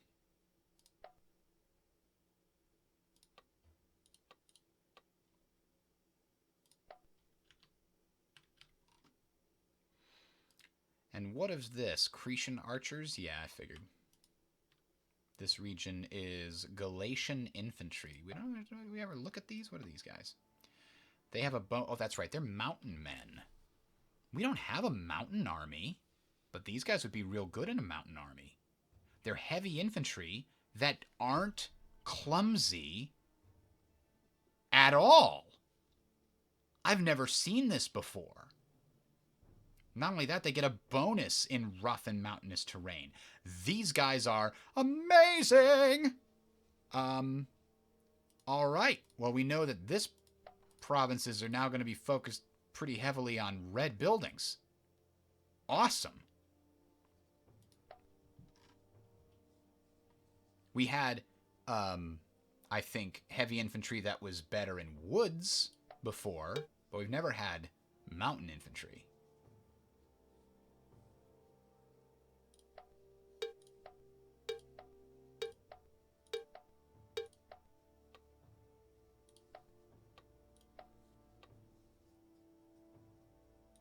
Ah, damn. That's nice. Like, the only heavy infantry I think I found of a provincial unit was here? This guy. And the problem is, so they're clumsy, and they're just normal heavy infantry with slightly better stats than regular heavy infantry, I guess. So this is the only other heavy infantry I found anywhere. Everything else that I can get, like the war bands and stuff over here, these are all medium infantry with woodsmen. So their base stats are not great. They don't have as many hit points as the heavy infantry do. So you're saying, is the Dacia region the one you're talking about, or is it the Dacia nation has heavy infantry with that purpose? Dacia Superior, maybe? Either way, I'm not going to get that anytime soon. But I can create a province here now, and we can find out what Mosia Superior has. We already have Illyrian slingers or something, Illyrian skirmishers. There's probably like phalanx troops that you can get as a heavy infantry type. Dacia Magna, you say? This one here. Oh, that's cool. It makes sense. That's where the Carpathians all over there. So yeah, it makes sense that they would have some good mountain infantry. But I'm glad to finally cover all the bases, because these medium warbands are okay. They're better than the legions. Let's put it that way. They're better than the legions in woods, because they will get... They're 5/4s in woods, and legions are 4/3s in woods. They don't have that many hit points, though, is the problem. The legions still have better ability to take punishment. So I haven't found a heavy infantry that works good in woods, except what you appear to be talking about there, the Dacians. Good news is we've conquered the woods regions for the most part here in the north. We're going to let the Gothans deal with any new people that are coming. And, well, it looks like there's one more woods region here that we have to deal with. That's it. The rest is all plains and desert and, God, mountains. So, yeah, we're going to need to build those guys for the mountains. We're going to need a mountain army.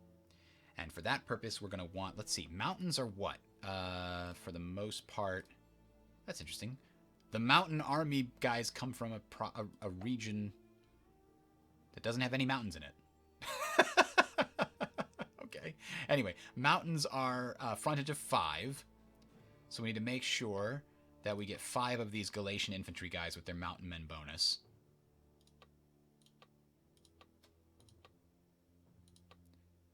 Actually, these guys would be good, because these guys aren't support, so they'll never be put in the support. So they would also work well in hills, which is 8, but 2 of those are cavalry.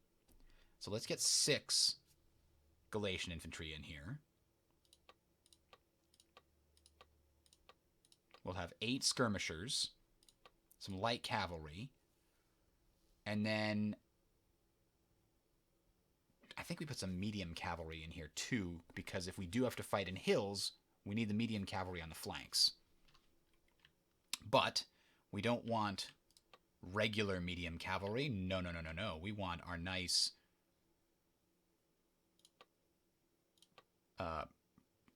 provisional cavalry. It would also be nice if we could get the mountain men to sit in Rome for a while and take advantage of that master armor smith, but there's only one, so let's do what we need to do. But yeah, having a hill and mountain specialist, that's real good. What else is considered rough? Forests are not considered rough, but I think marshes, mountains, hills, and alpines are all considered rough. Or maybe alpines and mountains are not rough. Rough is just hills and marshes. That's my guess. Okay.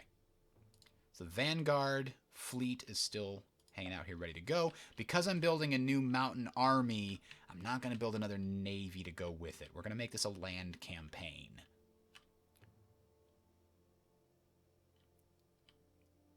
So I think we've moved all our people around that need to be moved around. Let's go through buildings.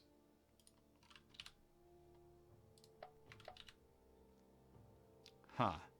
We cycled this because we were looking for what? Better culture. Ooh. Taxation bonus. You know I like taxation bonuses, but not in this region.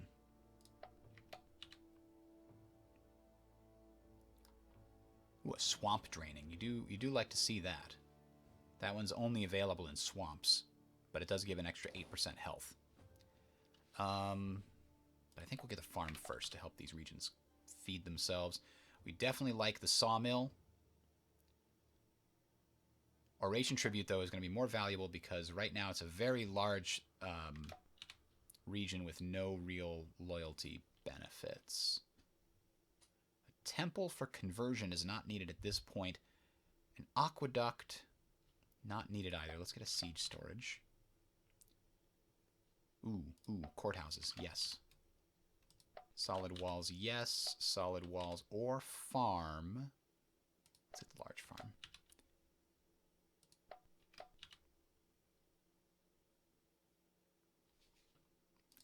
Needs its third infrastructure, doesn't it? We have an unusual setup here. I feel like these people shouldn't be here. That's probably a better setup there. We kind of could use a farm or a granary in this place, actually, to help offset the fact that it's not producing a lot of food. Ooh, but a spinning mill is very good, and we have plenty of slots left, so let's take advantage of this right now.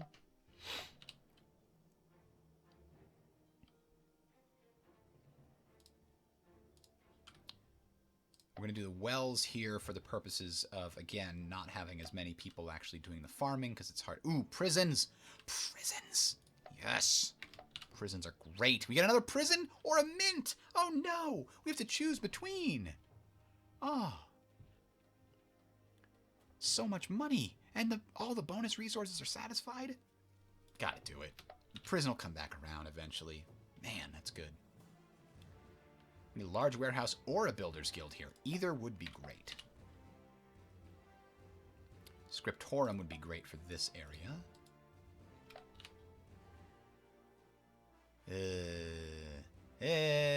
Let's get the large farm. Ooh, we're back in Piscinium. We haven't been here in a long time. This just gives us those strange device things. It's an upgrade, or no, it's just a free slot. It's a rare one, though, right? Probably only if you have at least an academy. I guess we'll build it. It costs... You know, we built it elsewhere. Let's just cycle this and look for something better, I think. Or build a spinning mill for flax. One of those two.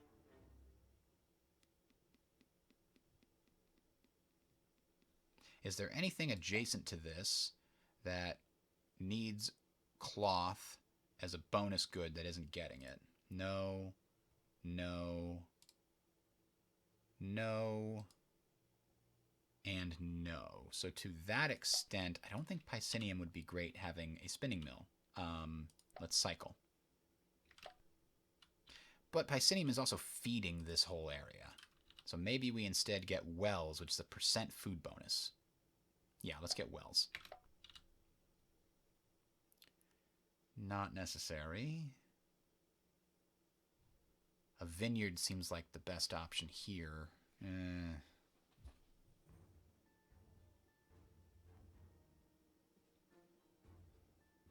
Actually, this area is getting plenty of food, right? For only 4 provinces, 500 food seems good. What's the growth rate? 7, 12, 11, 8. Yeah, let's get... I feel like the orchard is better, though. We're going to cycle this and look for something better.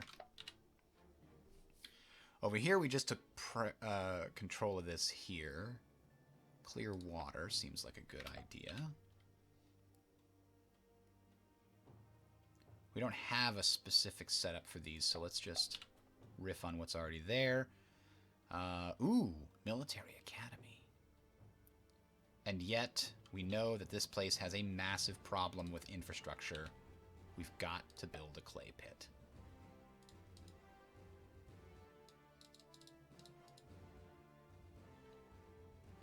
Because this was supposed to be part of our territory. We set it up that way, and then it got taken from us.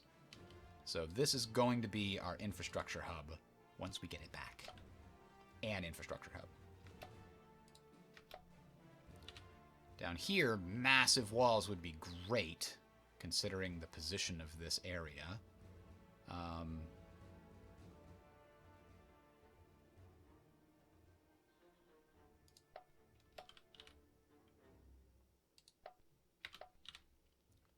Feed all the people. A preceptor house! I thought we'd built them all. I'd heard rumors that they still existed somewhere in the outer provinces. It needs cloth, which it would get from Macedonia. Unfortunately, we don't have a good cloth-producing area nearby. Ooh, they got a black market. Look at that. Farm seems like a good choice here.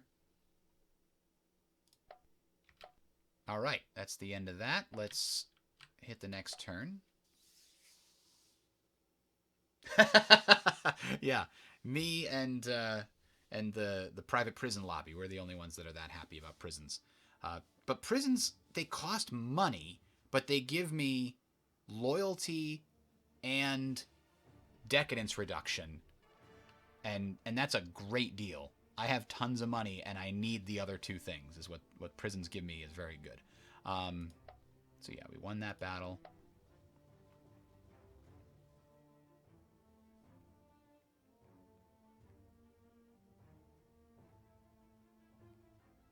I'm hoping I can take all of these in the north here before the Lugii get it. 2 places up. Okay. So I think we're going to continue trending up as we deal with the...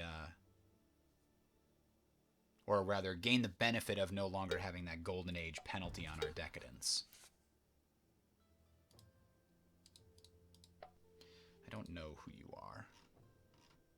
Oh. An alliance? No. A cooperation agreement, fine, but not an alliance. Ah! Look at that. Egypt's ready to go back to war. Or rather, we're allowed to, technically. We're waiting for Epirus to respond to our previous proposal. Okay. We moved you here. Oh, we've already built limes and everything in here, have we? Yeah. We can't build the roads yet. This has limes, but it's still, you know, just conquered, so it's not building much.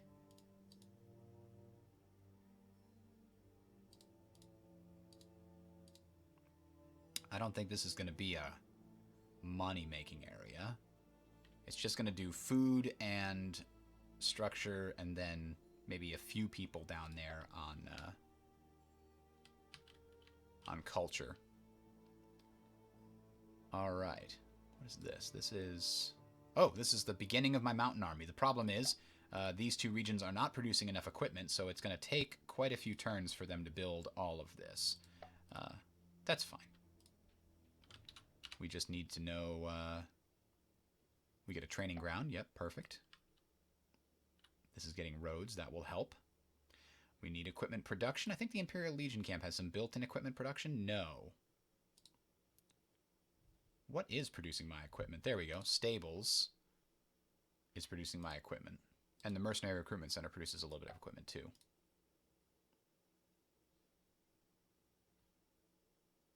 Oh, and there's some base from population equipment production too. Honestly, I don't think you need the base from population. I always have way, way more equipment than I need in a lot of areas, but... Alright, so I built these new medium cavalry to go, I believe, with our new mountain army.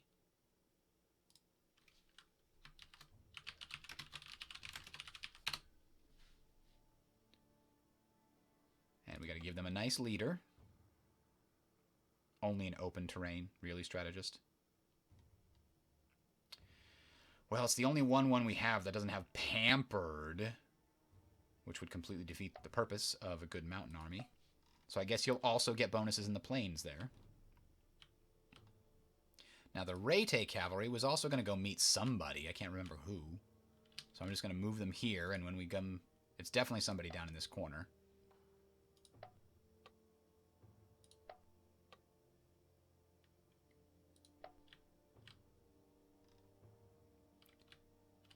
All right, then. Everybody's getting in position for another war with Egypt, which is probably going to have to wait until next session, but we cycled here because we're looking for better culture.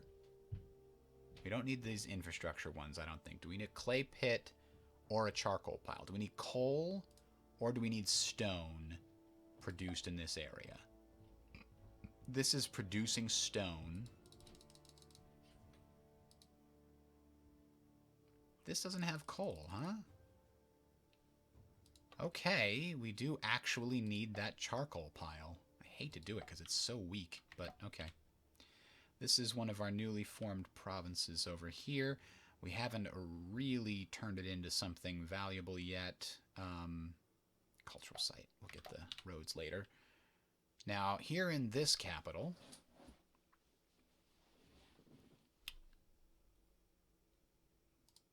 we are kind of short on food, so let's get a farm built.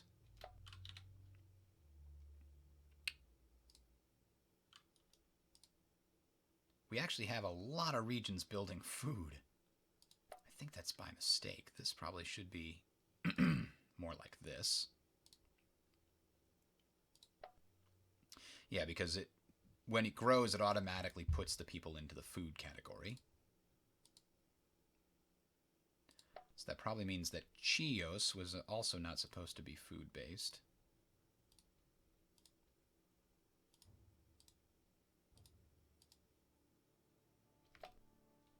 All right.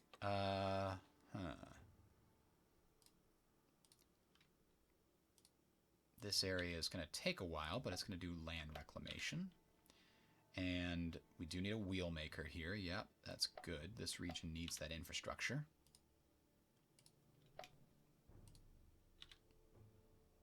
Huh.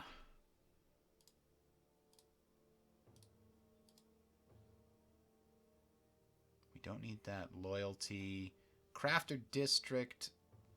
Might as well because it's a free slot. But a smokehouse is also real good. Yeah, they need the health.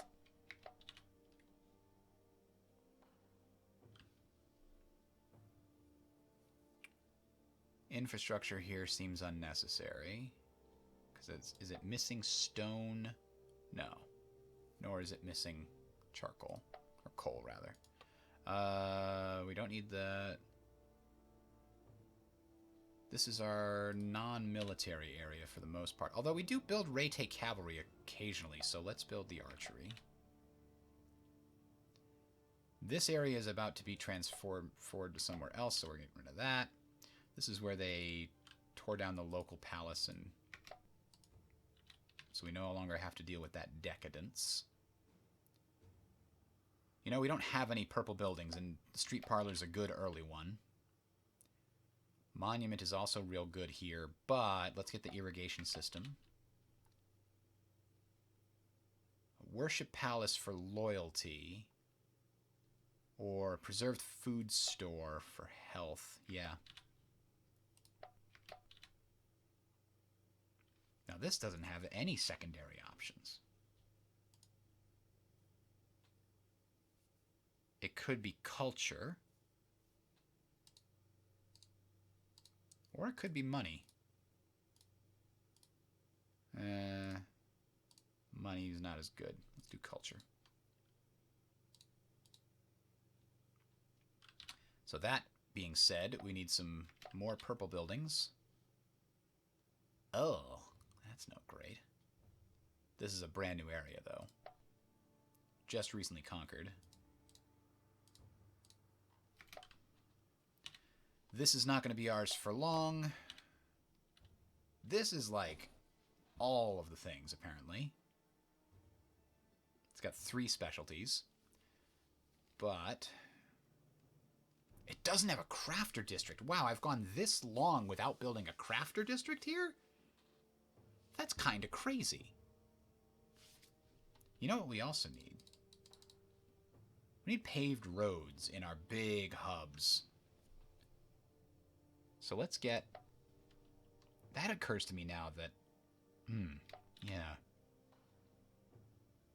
The biggest money hubs should also be focused on all buildings, really, because food buildings produce and bring in goods that can boost your other buildings, and so do cultural buildings, and then you need the roads, so you need all the 1, 2, 3, 4, 5. This is not a culture building, though. It's an infrastructure building.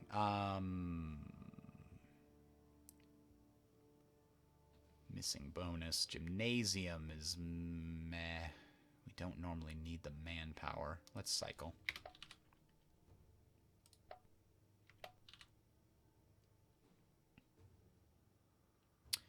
Bloomery.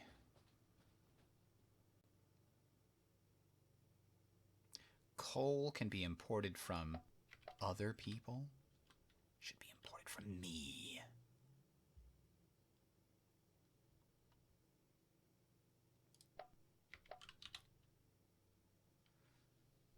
Ooh, a fair. Fairs give lots of money.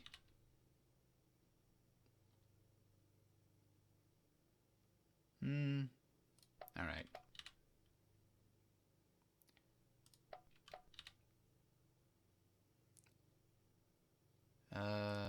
Builder's Guild seems good. A large mill versus a Thalassan temple for decadence reduction. That's kind of rare, I think, because it's one of the possible upgrades from a cultural site. So let's take advantage of the decadence reduction and the culture generation. We'd be trading for coral at a very steep price. But we're going to do it. Sometimes you got to turn money into decadence reduction. That's just the way it is.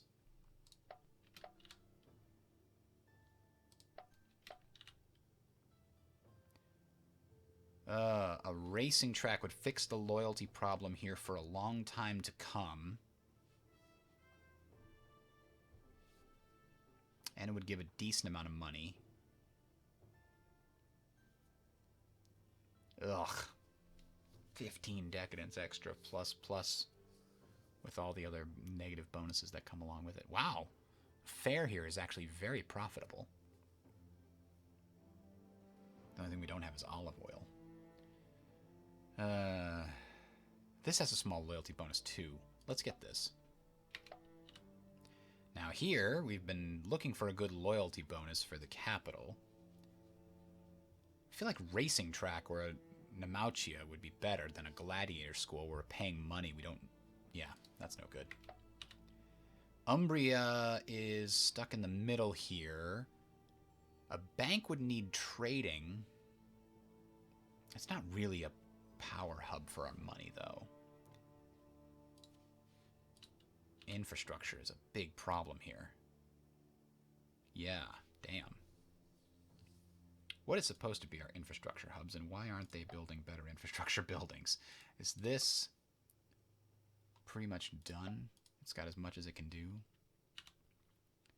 Because, I mean, a builder's hall would help. It'd give a 22% bonus to whatever infrastructure we're producing.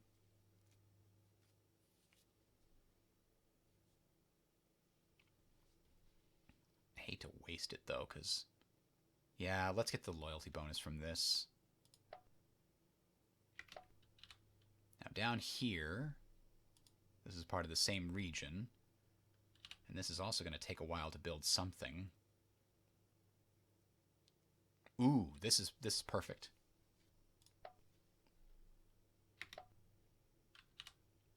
Over here, infrastructure and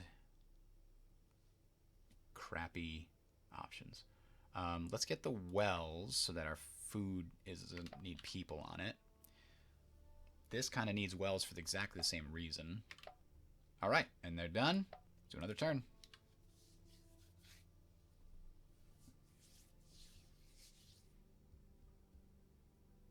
We've got a real nice war chest now. If we should suddenly need a fleet, we can do it. And this time we're taking to reorganize our armies is good. We're going to get an extra mountain army that's fantastic. That's also really good in hills, specifically. Although the legions aren't bad in hills either, but if you're going to fight near mountains, you're probably going to have to fight in hills. Usually the 10 costliest units in your nation won't pay maintenance. It's possible to have some extra free units from your ruler's trait or special buildings like the Satrap Palace. Interesting, it's the 10 costliest. I didn't know that.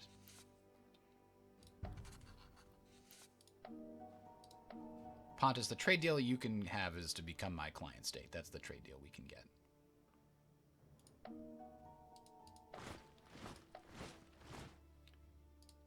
Let's try that. View clauses. Counter proposal.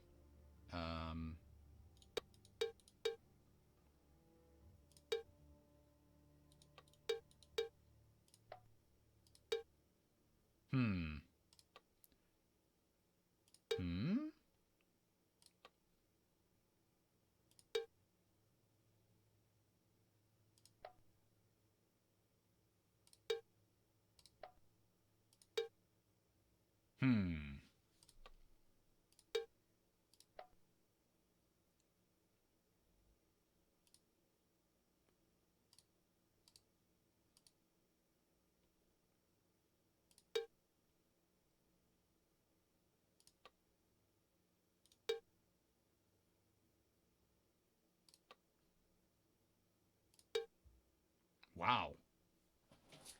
Yeah, well, we have way more manpower than we could ever use, so I think we're just going to do that. Get them to be our client state, and then we'll pay them off to absorb them later. One less war to worry about. One less war to worry about.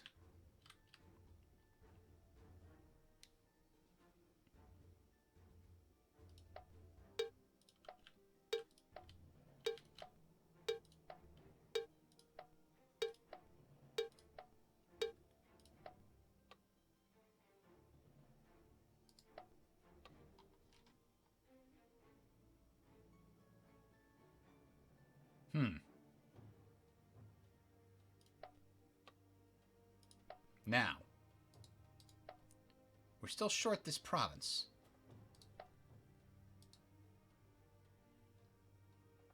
It's occupied. This is actually Macedonian.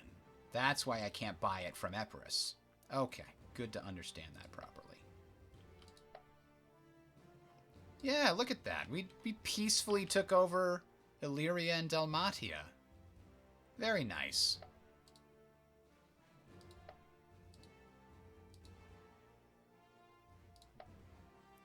So Illyrian skirmishers, Mosian cavalry, that's probably medium.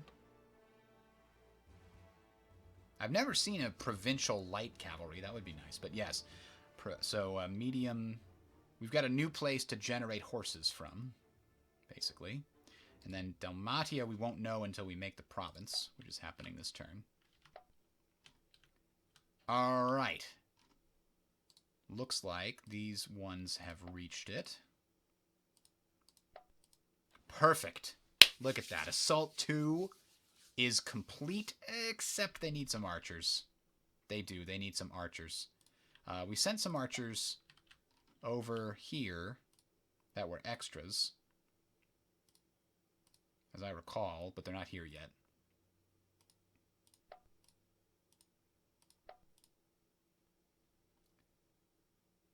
So these archers have a ranged attack of 10 because they're sitting in the area with the Master Fletcher. The capital should probably have better defenses.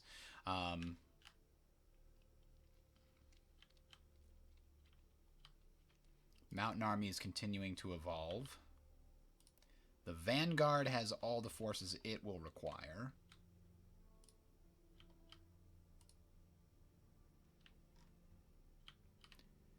It's still taking a while for these guys to make their way there. This is the Conquest Garrison. Let's see, did I actually make those archers? You know what? I think I actually left those with the Conquest Garrison, so I'm going to need to make a couple more archers here. Now, it says the Anatolian archers are better, but we know they're not, right, guys? We know. Defense of 3, sure, but the archers, I mean, hits 1, effectiveness 2. So the effectiveness is slightly higher on the Anatolian archers, but the ranged attack being higher on these archers is better. By God, they're so expensive. I'll make some gulp. I think I'll make some Anatolian archers for this mountain army.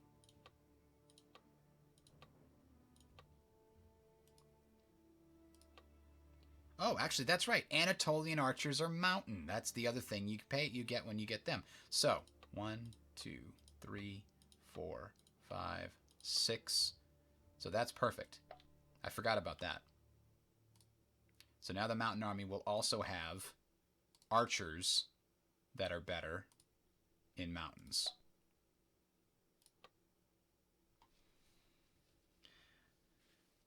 And, you know, they also get the movement bonus, which is important. If everybody in the army has the +1 movement bonus, then we're in good shape. And the light cavalry already goes much faster. Whoops, I didn't mean to do that necessarily. So yeah, that's actually real good. That'll make the mountain army move faster in rough terrain. Good deal. Are these guys recovered? Yes. So go keep conquering. These guys are just hanging out here in the capital. We're no longer going to give you a leader. You're not going to take the best leader and just sit there and do nothing with it. You two. You don't need to take our leaders. Well, no, you know what? You can have the defensive. Both of you can have just a crazy 0-1 leader if we've got an extra one. Sure.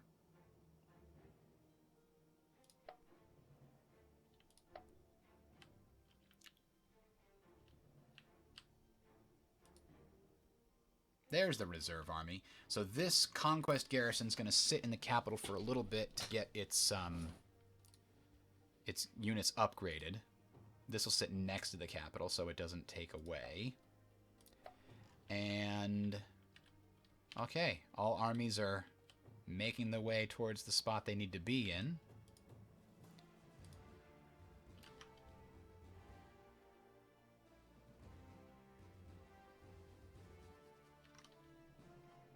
The medium cavalry will actually slow down a mountain army now that I look at it. Oh well. We'll figure that out if we need to. Macedon has provided provincial light cav, but it's worse than what the Greek light cav upgrades to. Huh. You know, I didn't think about buying potentially units from others. What kind of units do they have? It's not going to show me, is it? Like, I don't know what the Greek and Javelineers do, or the Danubian war. I can guess what the warband is. It's probably medium infantry, which is maybe mountain men because of Greek, but it seems odd that they don't have more provinces than 3, right? Yeah, they have 3 just here. Did they not create the Macedonian province? That's weird, if you ask me. It's kind of weird. The Gothans are actually taking over a lot of stuff in the north. That's pretty cool. Good job, Gothans. We're going to give you some more in just a few minutes. Though we can't give you this one. Or which one is it?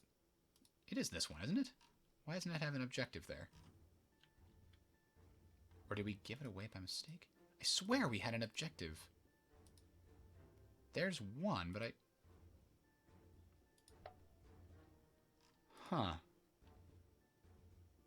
I swear there was another objective up here that I had to not give the Gothans that spot. Yeah, I'm almost positive it was this one. But I guess I can give these 2 to the Gothans now. Or these 4. I'll keep them.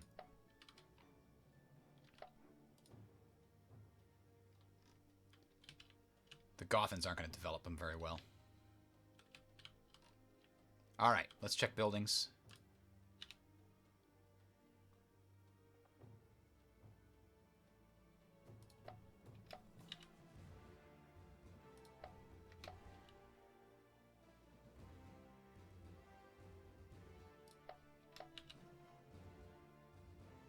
Cultural site here would be pretty good.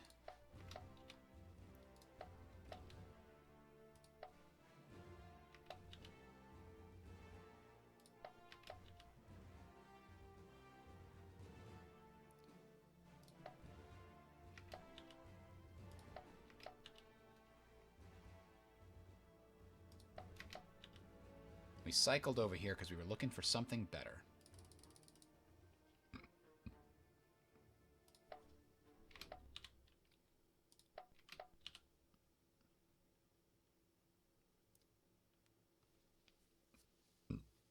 I kind of think we got to keep cycling past this crafter district here.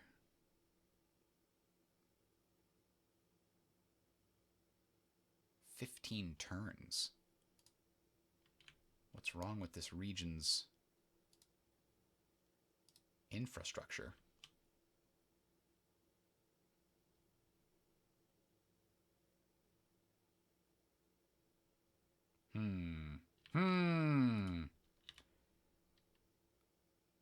I guess we'll do it. It'll take a long time, but it'll be worth it.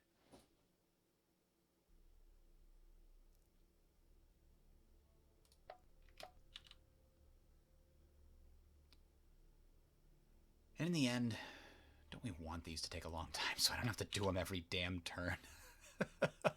Like, yes, please don't come back at me for another 7 turns. That would be fantastic, actually.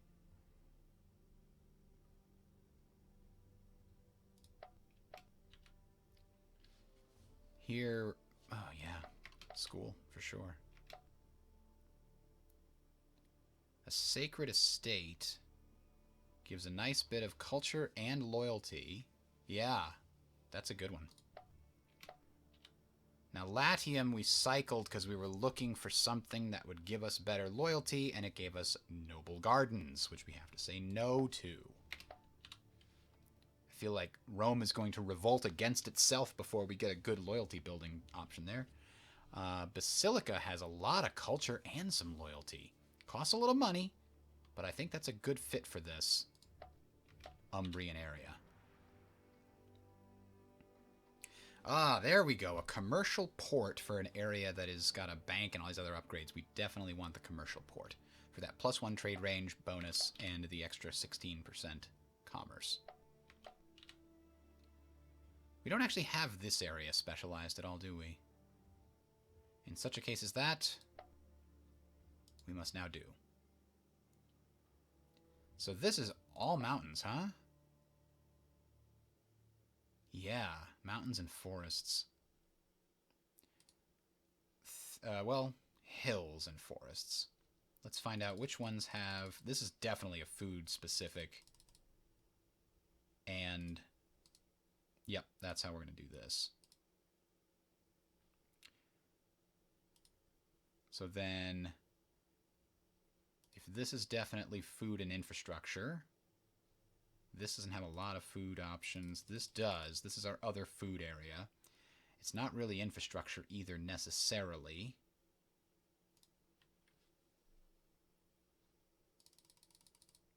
this has got more infrastructure. Ugh. Well, let's do this again. We're sure that that's going to be food. And I think we're sure that this is going to be infrastructure. Yeah, it's already got, you know, enough.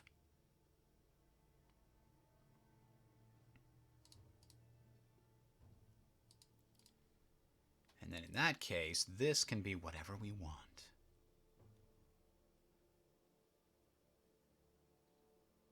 So we've got 2 food, 2 infrastructure. It's not missing a piece? I thought this was missing. No, this is the one that's missing from those guys. Okay, so this is fully formed here. So in this case, we've got 2 food, 2 infrastructure. This one can then be like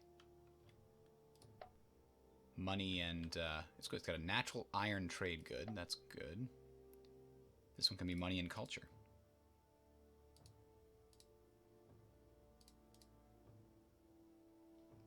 All right. So I think we've got these organized. Now, we do always want at least some culture in every province. I usually put 3.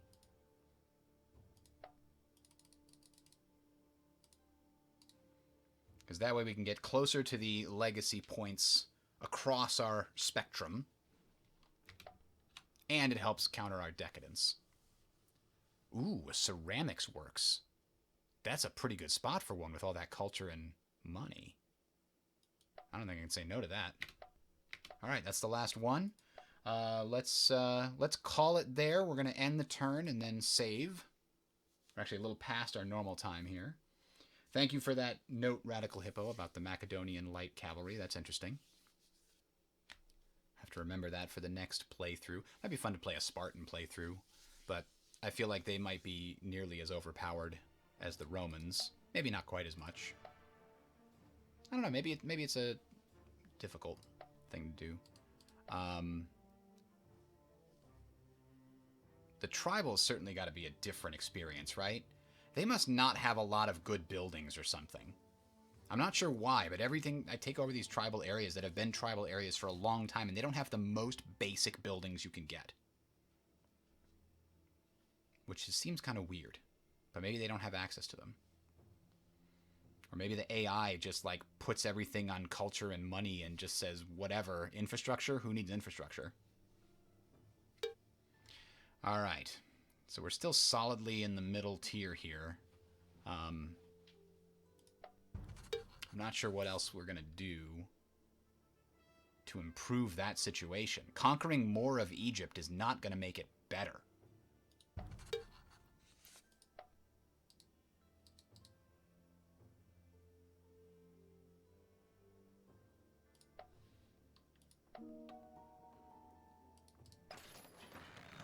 Yeah, we're going to keep selling metal because we're still making a lot. No. Each region gets 3 infrastructure points per population. There will be a significant cost to pay depending on the number of your regions. Let's not spend that money. Okay. So I'm going to save it, and we'll see you all tomorrow at 10:30. Eastern. We are closing in, aren't we? We're only 160-ish, 170 turns away. I don't know if we're going to be able to end it before turn 500. Like, we're dealing with the Ptolemaic Egyptians. We've almost finished dealing with them to the point where we can now outpace them fairly easily. But I'm worried that Parthia is just going to come screaming up there. They're just going to keep getting better. So that's why I need to take specifically those portions of Egypt that provide a lot of legacy points, because then I can keep ahead of Parthia and Epirus. Perhaps. All right. Have a good one, everybody.